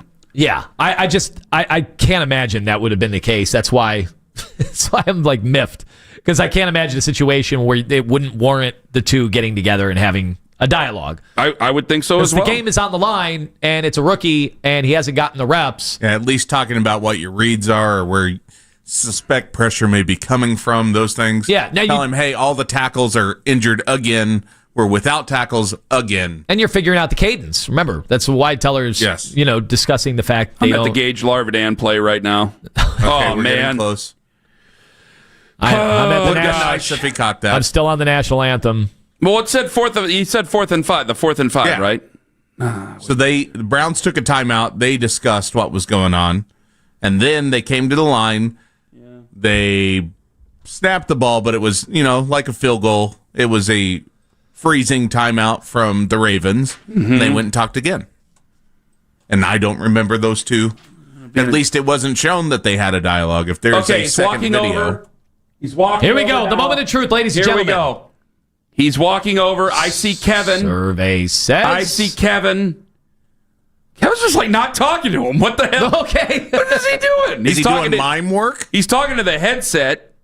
Are you allowed to talk to your quarterback through his head? Well, that's what I wonder is, Tommy's is not only talking. Tommy They the show one Tommy. piped Tommy's into not the talking. helmet? They've got to both be able to go in the helmet. Nah, I think only one's allowed in that helmet. But, in Kansas City, this is the Nagy blind and leading the Andy blind Reid here. both have play call responsibilities. Went over, did not talk to Kevin. Kevin, they look like they were strangers waiting to pick up their kids at school. They were not even looking at each other. Wait, they're not using the timeout? Here come the Browns out of the huddle. They'll line up 3 to the near side. 4th and 5. Why wouldn't he have run over there, too, though? I don't know. You guess as good as me. Okay. We're getting ready. You know what? Here we go. Oh, no. The Ravens just called timeout. You know what? Roquan Smith runs off. I'll text Daryl. Daryl can ask about that. Shador walking. Here comes the training staff again to water everybody down. They're showing John Harbaugh and Zach Orr. Zach Orr's going, I can't believe this. I'm just sending everybody on this guy. He's got to run out of it. John Harbaugh's covering his mouth. They're showing Roquan Smith now. I think that he's got a problem. Okay, I think he's got a problem now. Kevin's just walking around now. Kevin is just walking with his arms crossed, pacing. And they show Shador. He was just talking to Bill Musgrave, or as Dion calls him, Billy. I think he was talking to Bill Musgrave, and here comes Shador again. And here we go. So the head coach. I don't think there was any conversation with Kevin at all. Well, that's eagle eyes by them. I didn't even notice that. There you go. Billy Musgrave is the quarterback coach. Yes, he is. So you got that going for you. At least he was talking to a coach of quarterbacks. So is Bill Musgrave going to be the interim head coach? What is your problem? Well, I'd like to think there'd be a conversation. We'll have Daryl. We'll have Daryl in a respectful manner. Oh my God, this was just an ask abomination. about this today. This was just a total abomination of everything. I'm sick. 216-474-0092. I had 2 things I wanted to get off my chest, and now we were doing the Zapruder film over here in real time. Drops back, under pressure, people chasing each other around, incomplete to David Njoku, end of game. See you in hell. Robert in Palm Beach, Florida, you're next up on the Fan. Got to go quick, Robert. Please, go. Oh, Robert's down. 216-474-0092. I'll try to get to you guys. And just because it's not fair doesn't mean you have to accept it. I'll explain that. Ken Carman, Anthony Lima, coming back in 5 on the Fan. Extend Technology.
content from our shows each and every weekday. That's 92.3 The Fan on YouTube. Headline sports news every 20 minutes on 92.3 The Fan. From the University Hospital Sports Desk, I'm Meredith Kane.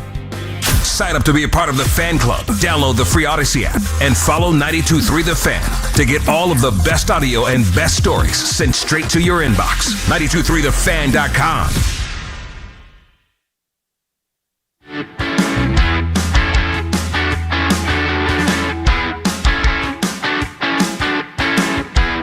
Can I share one more theory before we get going with all this? Let me share the one theory about the Deshaun Watson video. Daryl said that Deshaun Watson's putting out the workout videos to put pressure on the Browns. I think he's just also trying to show other teams he's ready to go. Yeah. He doesn't want his career to be over. Yeah, there's that too. I'm not. At least I don't think. I don't think I'm still interested in. I don't think I'm interested in bringing him back. I'm just putting that out.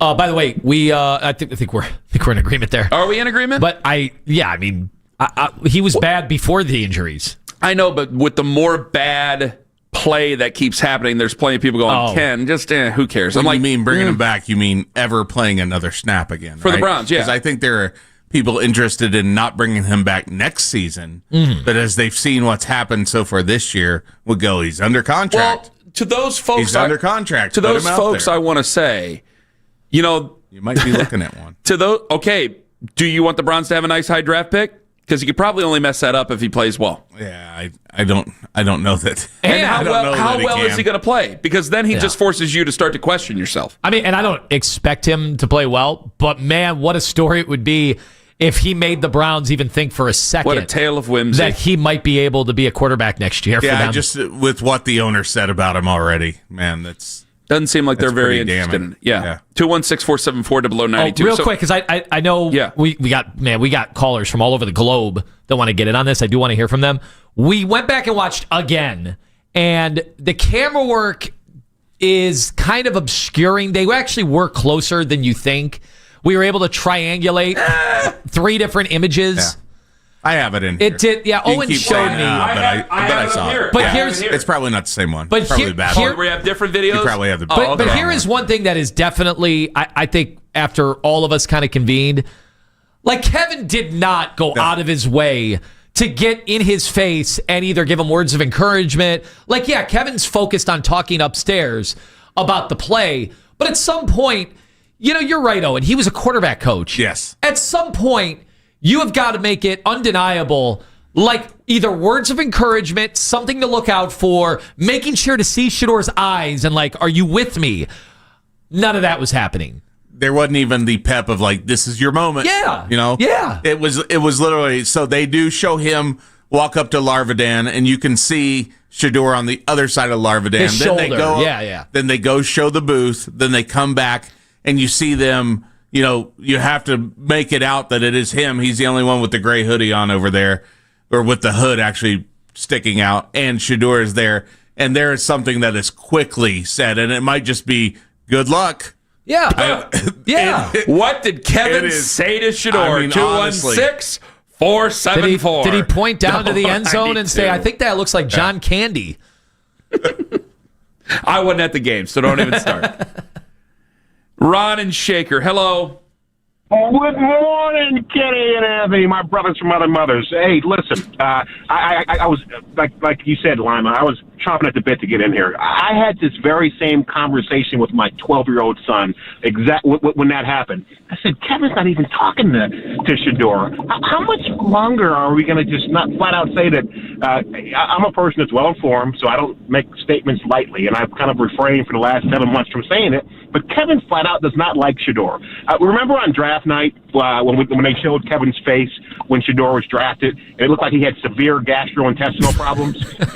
Remember that? I don't think he doesn't like him. We tried not to make a big deal about that. I don't think he doesn't like him. Yeah, I mean, the only person that gave him any encouragement yesterday was Billy Musgrave. I'd always look. The cameras always showed Billy on the bench with Shador, giving him encouragement, going over the plays when he first came in, talking to him. The only person in that building that likes Shador is Billy Musgrave. That's it. I mean, how much more evidence do we need? Remember Saturday Night Live used to have that sketch, the ambiguously gay duo? I mean, you remember that? It's one of my favorites. That's kind of how it's been with Shador. Exactly. That's how it's been with Shador. I mean, they ambiguously just don't like the guy. They set him up for failure. They make every excuse in the book about what name too. What? That name would never. What? Where do you get the comparison between Ace and Gary and a Robert Smigel's sketch and that? It was a cartoon. Because it's been they've ambiguously not liked him from the start. I mean, it's been ridiculous. But just think about it. Did Jimmy Jet go to Eugene to see Gabriel? We didn't even know Gabriel was going to be drafted. They went to they went to see Shador. They went to Colorado. Yes, they did. Exactly. So they don't like him. Yeah, they went to all these places. I know, but something happened between that visit to Boulder and the draft. Listen to what we're saying. Well, I asked Daryl.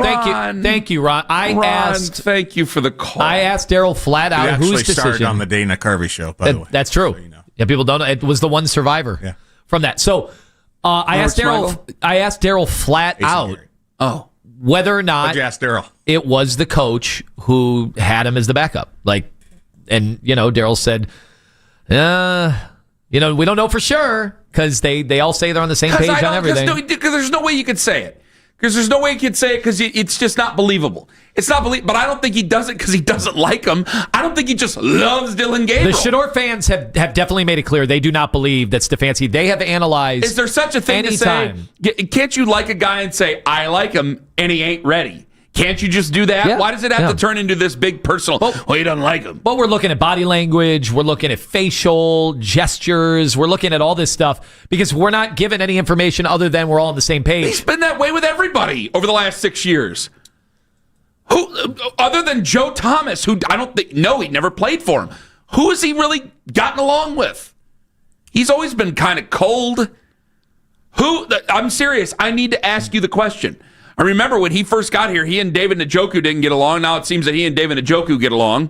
So, okay, there's kind of sort of one. Who are the other ones? I can't really think of a bunch. He's not a huggy type of guy. He's not a guy that shows his emotions a whole lot at all or at all. There's nothing there.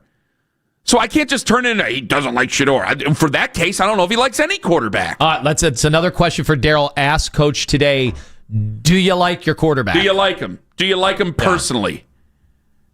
By the way, Daryl did want to correct himself on something. He said he did just look it up. They do. He said I was right. They do have to do something with Deshaun this week. Okay. He says reserve PUP, which Deshaun is on. Rules are different than IR. If he was on IR, they don't have to do anything. But he's on the PUP. So there you go.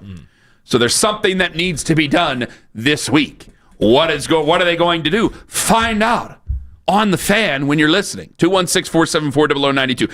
Do you even care if it's fair to Shador? Because I'm sorry. I think that's where we got you there. I know that the league isn't fair, and Luke McCown, and everybody's going, Ken, do you see this? Do you see that?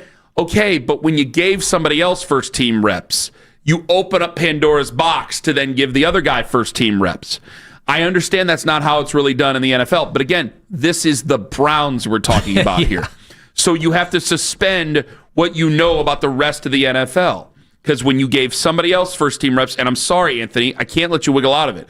McCown, if we're using him as an example, I had to look it up, obviously, was a fourth-round pick. Okay, well, I can't just shut it off between third and fourth round, and I can't just shut it off between the ages of the guys they're backing up. When they've set a precedent, then they've set a nasty precedent at that. So people are going to say it's not fair. And I can say, tough bleep, the NFL isn't fair, but that doesn't mean you have to accept it because then you're already setting up your next quarterback for failure. I just think, what would the locker room be saying if the guy that is struggling, right, Dylan Gabriel was struggling, what would they be saying if that struggling rookie quarterback all of a sudden has to yield and give away valuable reps to the fifth-round pick that we've been hearing is not close to ready? They were probably saying the same thing that they said when Joe Flacco was starting. What the F are we doing here?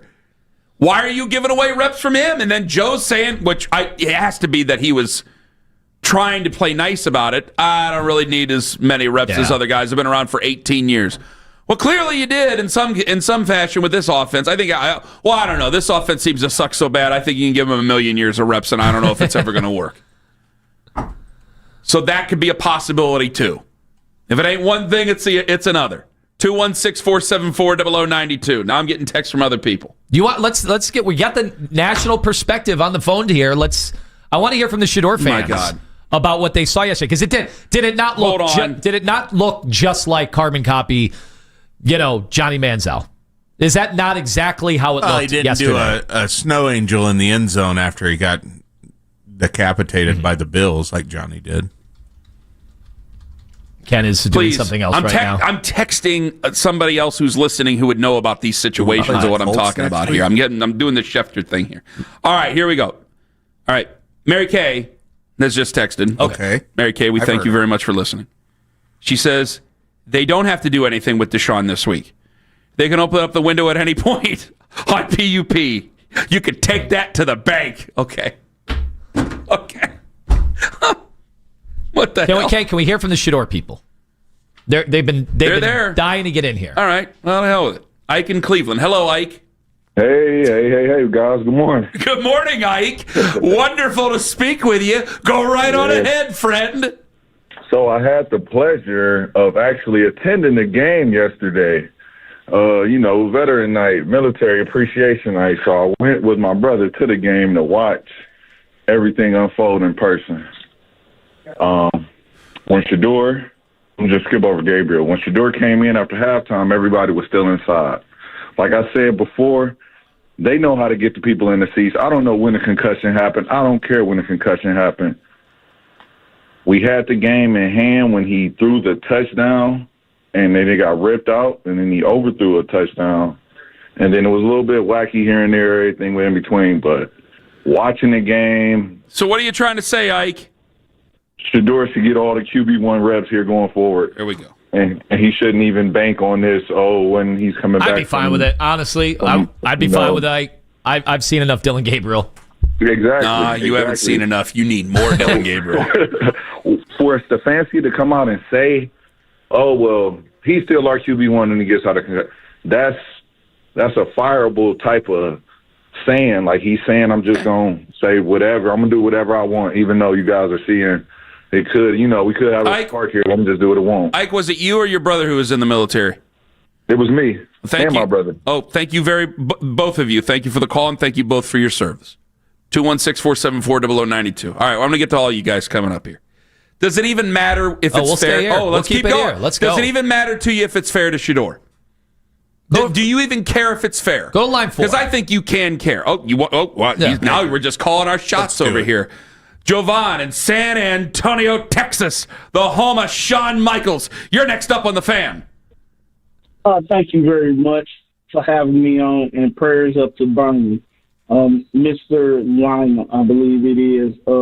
Now, I'll paint you a picture, please. And I'm retired military myself, done 5 years in Hawaii, and I watched Mr. Sanders on his TV show. But let me get to this real quick.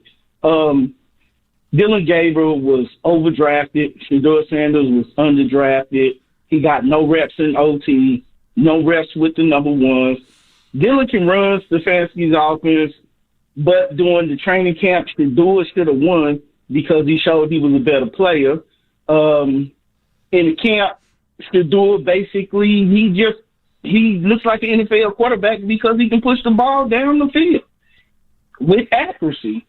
Dylan cannot. Shador, he needs a game plan built for him so he can look better. Jovan, I got to tell you, I kind of agree with you here because it's a low bar to set. I'm like, one guy does kind of throw the ball down the field. Yeah. Their ballers are only like 5'8". He gave him a chance. Gage in the end zone. He gave him a chance. Like that. Dylan Gabriel's not doing later, that. We're having this conversation after 1999. Giovanna, if you would have told me sitting at Marscotti's Pizza in 1999 that I'd be having this conversation about the Cleveland Browns, I would not have believed you. Oh my God. One other thing before y'all let me go. Yeah. The problem comes in is people are telling us that we are watching this young man play outstanding for 4 years. And he outplayed him during training camp. And as I'm watching the game, I'm watching the O-line be a mess. They got rushes in his face. You got 3 rushes on one, free rushes, You running all verse. Where was the hot set? Where was the quick check downs? And then a running game. By the time Shador got in the game, the running game didn't exist. Well, see, that's where about the running game. Well, I then agree. they telegraphed Jovan, thank you for the call and thank you for your service. Thank you for your service, Jovan. Thank you for waiting. He's been waiting the whole show. I didn't see him there. Thank you for getting veteran of our phone line. Look, I have to say, like the training camp stuff. Say that. Yeah, the training camp stuff. Everybody was saying Shador was looking better. The guys that were there every single day. Remember, famously, Daryl Ryder came on and talked about just how bad it was for Dillon Gabriel, and that was the conversation we were all having. But then the Browns would continue to say through the messaging and just by the way that they were organizing everything that Shador wasn't ready. The arm talent, I mean, that we all saw that. I mean, we've seen that from day one. Yeah. That the one guy has the arm, the other guy doesn't. And I think that's obvious. And I was kind of wanting to see, Shador take off and run because I think he's going to be able to do that too. But it seemed like the Browns from moment one were like, he's just not getting rid of the football fast enough. And then we saw that second preseason game where it kind of looked like yesterday. It looked like that yesterday. So I think that's all the Browns were saying is, regardless of who had better arm talent, they didn't think that he could either get them lined up, know the playbook, all that stuff. I will say, to Shador's benefit, guys were lining up. I know that Wyatt Teller said the thing about the cadence. Guys were lined up. I didn't think he had a problem with the playbook. Didn't look like anybody was in the wrong spots. We did see some people in the wrong spots when Dillon was out there. I don't even know if that was Dillon's fault. But I will say, was some of that played up a little bit too much? That he didn't know the playbook? The playbook, I know it was a scramble situation there in the fourth, but in the third quarter, looked like he knew the playbook just fine. The social media reactions brought to you by Scheib & Jewelers, Cleveland's premier jewelry store. Ryan on Twitter says, I always say that our quarterback situation reminds me of the Bassomatic. I'm sorry. I had to get it in. All right. Do you even care if it's fair to Shador? It sounds like you don't care if it's fair to Shador. No, going forward, I would just say, let's go. It's Shador's team. Let's go. We got how many games of Dillon Gabriel? I know what they said about concussion protocol, but I think we've all seen enough.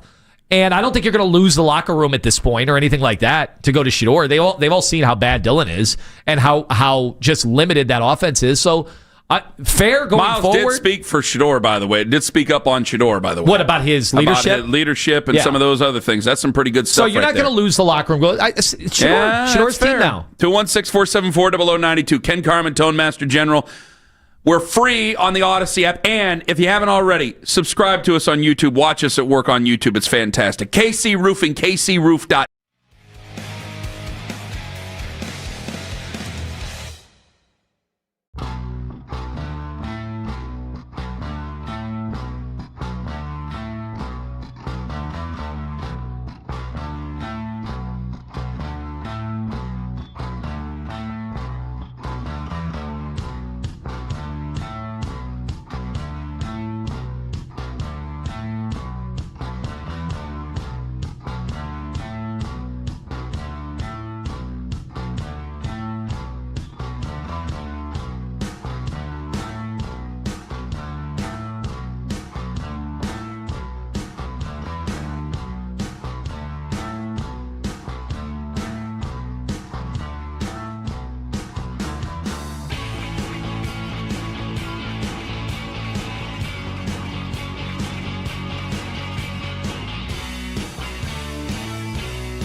New episodes every Wednesday. Listen and follow Free Range with me, Von Miller, wherever you get your podcast. Whenever you need to talk about the Browns, we got you covered. We are Sports Radio 92.3 The Fan.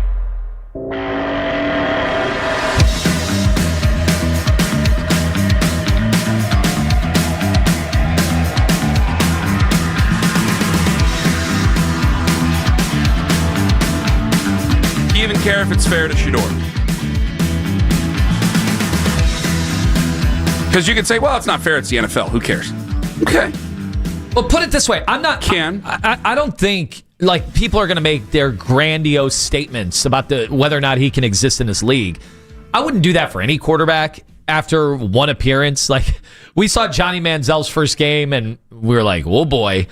But I still like you're gonna get more time, and Shador is going to get time. I'd rather just see Shador now. I would. I'd like to see if there's a way to coach some of those bad habits out, and if he could just kind of develop as well. Like any quarterback, you've got to make strides, and he has, again, the arm talent. It makes me think that he doesn't have the same limitations that Dillon Gabriel does. Mm-hmm. So, like, we're having this big discussion about what was fair in the lead up to yesterday, but yesterday is not his career.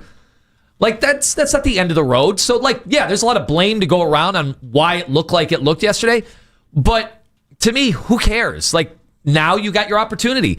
And if Dillon's going to be in concussion protocol anyway, like, let's go. Let's get Shador ready to be the quarterback this week and see a little bit more if there's going to be something to work with here in a game that's winnable. And hell, your defense plays like that, all the games are going to be winnable. I mean, well, I got to tell you, my confidence in him is even shaken to that level. Because it's just like, how much can you teach him in a week? I mean, he looked completely overmatched. Call it what it is. Call it what it is. So I think that you can make progress in a week, but are you going to go back to, the whole habits and things like that? Those are hard to break. And it's even harder to break habits when you have a guy who is under duress. When you're under duress, you go back to habits that you know. They're normal. They're right there. And if those are bad habits, those are hard to break, man. Really hard to break. And we do this all the time with quarterbacks who aren't perfect coming out in the draft. We go, well, they worked all this offseason. They broke those habits. Yeah, they did that in T-shirt and shorts. Let's see when they actually got real heat 100%. Coming after him. And if he can't break them habits, then we're just going to have more of the same of it. 216-474-0092. I definitely would rather see him than Dillon Gabriel. I got nothing to lose but games now. I'd rather see him. I think that, again, the bar is so absurdly low. So absurdly low. I mean, the reasoning behind it is what? Because one guy can actually throw the ball down the field? That's the reasoning? What tremendous reasoning we have. But that's where we're at right now. Mark in Cleveland. Hello, Mark. Mark. Hello. Mark. Hello. I'm sorry. Go ahead. Go ahead. Go. All right. Quick point. This is what I wanted to say. I think we got the ball back with like 4 minutes and 58 or 48 seconds left. And to me, if in NFL football, the last 4 minutes of the second quarter, the first 4 minutes of the third quarter, and the last 4 minutes of the fourth quarter are like the most important things. And in that play calling sequence, we did not run the ball at all. We were in shotgun formation. Why would you put a guy fresh in off the bench with no reps? It's shotgun formation 3 straight times. Well, has he taken a lot of? Hold on. Did he take a lot under center in college? But regardless, your job is to put them in the best situation for the team. I understand that, but hear me out before you cut me off. Mark, I'm not cutting you off, but you got to understand. I'm not finished with my statement. Okay, it's still going to not be right, but go ahead. I mean, why would you? So for what reason would you put them in a passing formation like that when in that particular situation, you know that they're already showing that they're going zero blitz every time? Because if that's all he knows, then I can't just put him under center. That's not all he knows. They put him under center one time. One time. They did it one time, bro. Okay, one time, but it doesn't matter if it's just one time. What is he most? Listen to what I'm saying. What is he most comfortable with, Why Mark? would you pass?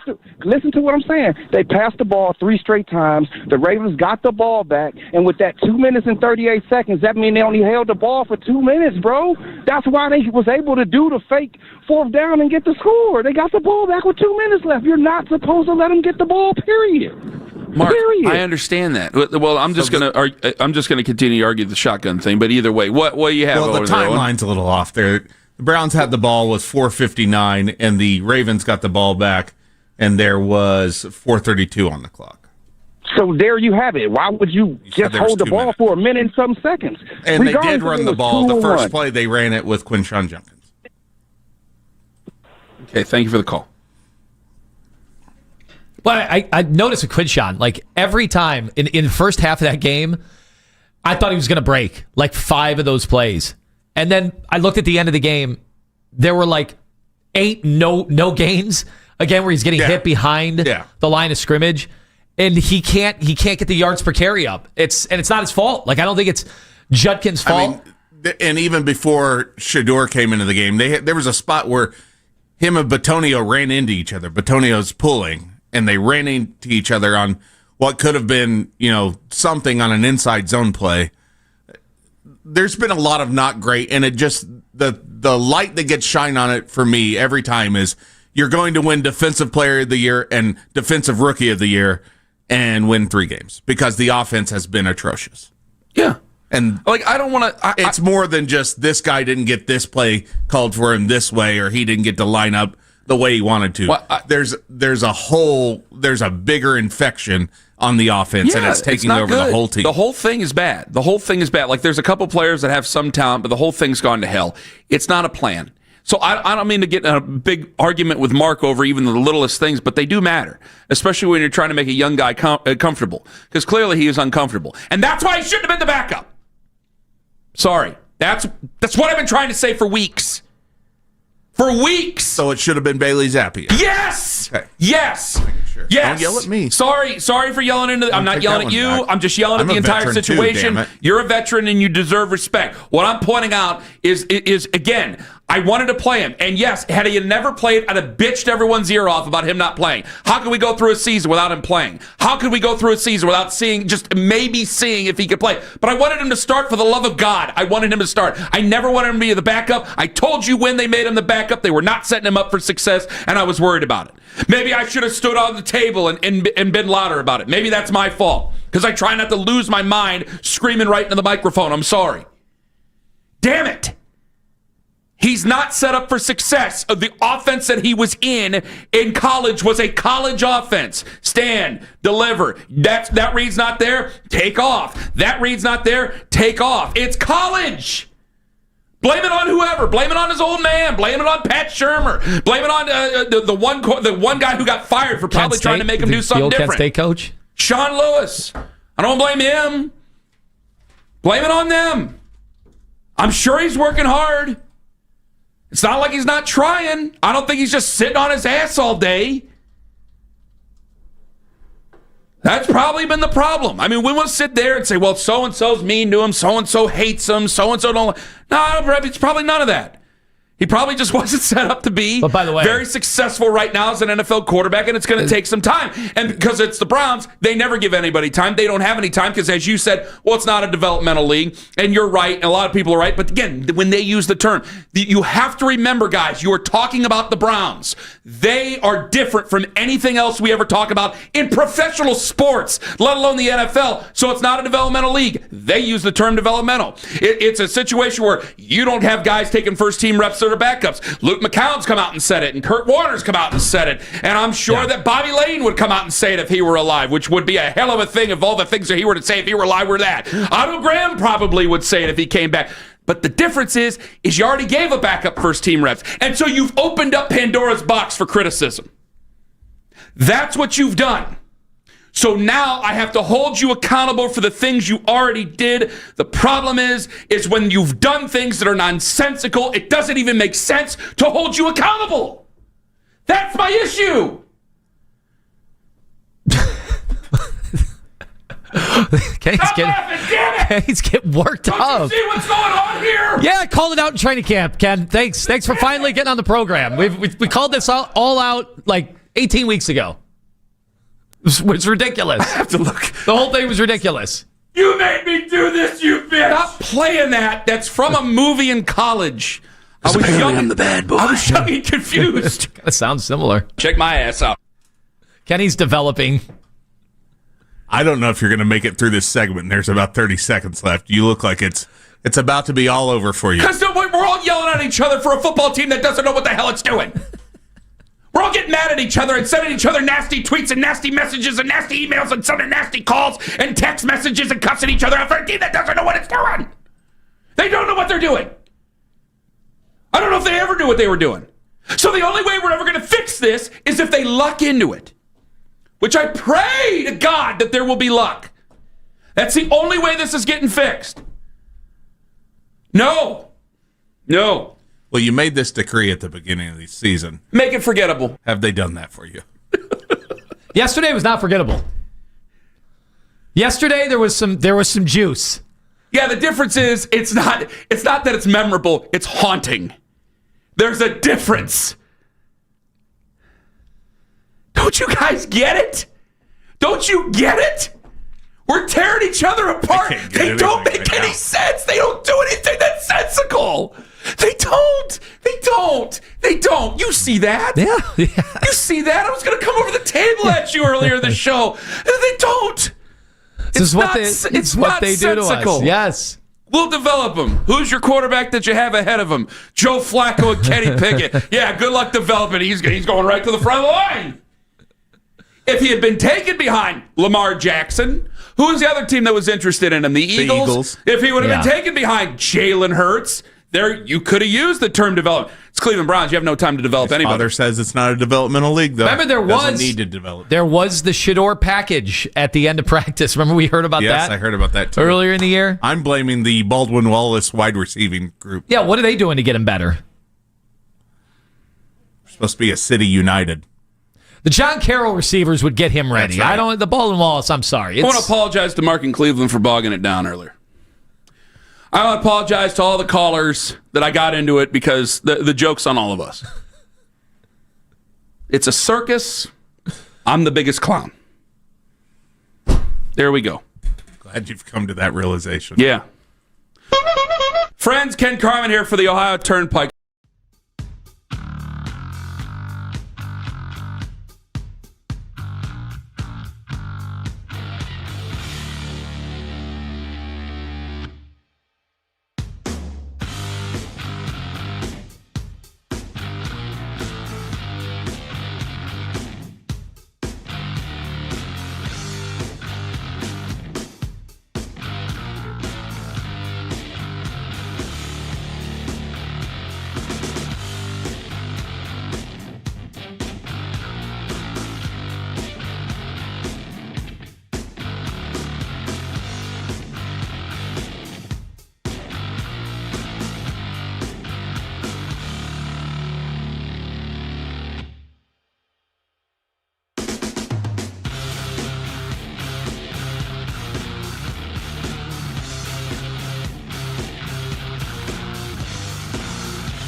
Auto Parts.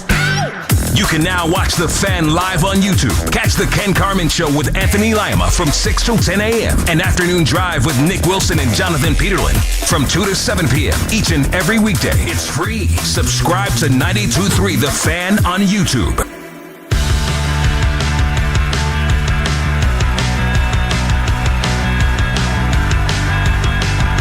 I mean, do you not see it? Like, you made me start laughing almost while I was losing my mind because you were looking at me like I was like, you had to be thinking, you're bizarre. This is real. I think you were thinking this is a waste of my time and my effort and my emotions. No, not at all. Not at all. I would never discredit your emotions. We always talk about how differently we are approaching this stuff. And I got to give it to you because there are some people in my life who are still like you. And then I associate with a lot of people who are like me. I will always be this way. I'm not going to let them break me. And maybe that's it. Can you, Anthony, just real quick, differentiate for listeners who might not know what like you and like me means? Yes. So young Lima was like this, throwing the remote, getting pissed on Sundays.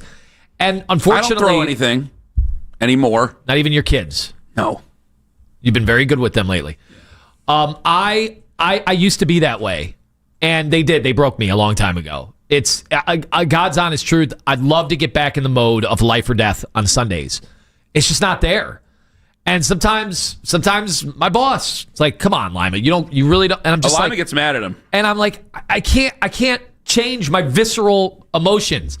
When Baker had things humming, old Lima started to come back. He did. And then unfortunately, disastrous ending. The Watson thing. I'm not going to be that way. I thought the Watson thing would get all right. Now we have a Super Bowl chance here. A quarterback that I loved, thought he was going to be great, and then he was the worst quarterback in the league. And then this year, I just figured from day one it was all about next year. It was all about next year's quarterback. I didn't think Dylan had a chance. I didn't think Shador had a chance, and it felt like they were throwing the darts. Maybe one of them pans out. We'll see, and maybe Shador will pan out. It is going to be awfully steep, this hill that he has to overcome. And I looked at you last segment, and I saw those emotions. That was raw. That wasn't fit. When people, there'll be time to time people say, come on, you guys are scripting this. No, this is Ken. This is Ken. If I was scripting, I wouldn't have started almost laughing when you were making faces at me. Well, I was diffusing. I was trying to diffuse because people are telling me I got to take care of you. They're worried about you. It wasn't looking great there for a minute.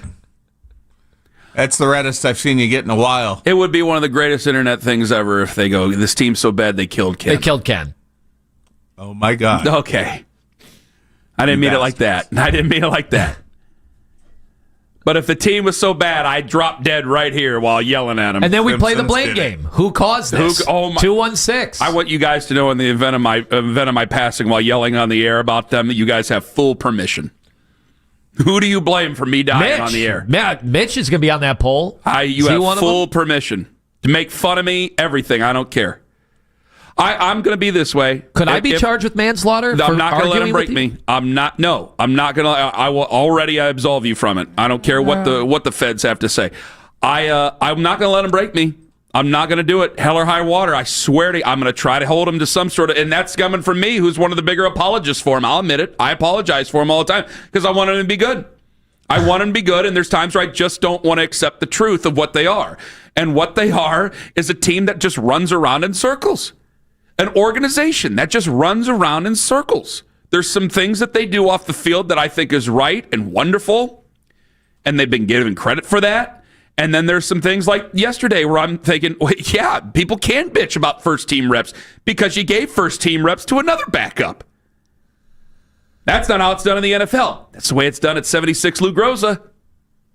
You need to suspend reality when you drive down that road, friends. This ain't the home of the Kansas City Chiefs or the Tampa Bay Buccaneers or even the Carolina Panthers, friends. This is the home of the Cleveland Browns. Things are different here.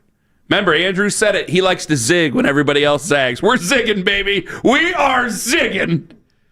Backup reps, first team reps, throwing a guy in there, making him the backup when you don't even want to make him the backup. Who's making him the backup? Draft 2 quarterbacks. Hell, draft 3 next year. Why not? Keep it going. Keep it up. And I'll get mad about all those too. I'll get mad about all of them. You lose me, you're in a lot of trouble. I'll tell you that right now. Yeah. I'll forgive them and want them to win by Wednesday because I'm an idiot, and that's what I do.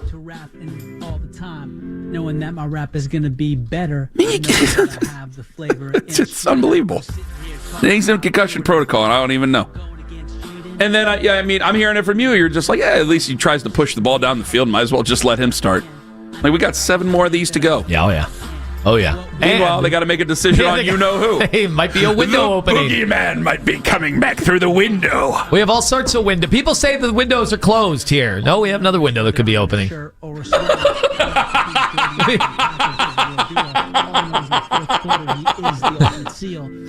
was right about that. There could be a window opening up this week. All right, we're back tomorrow. John will join us tomorrow at 8. John Greco. He's one of the best. You guys have a wonderful day. God bless.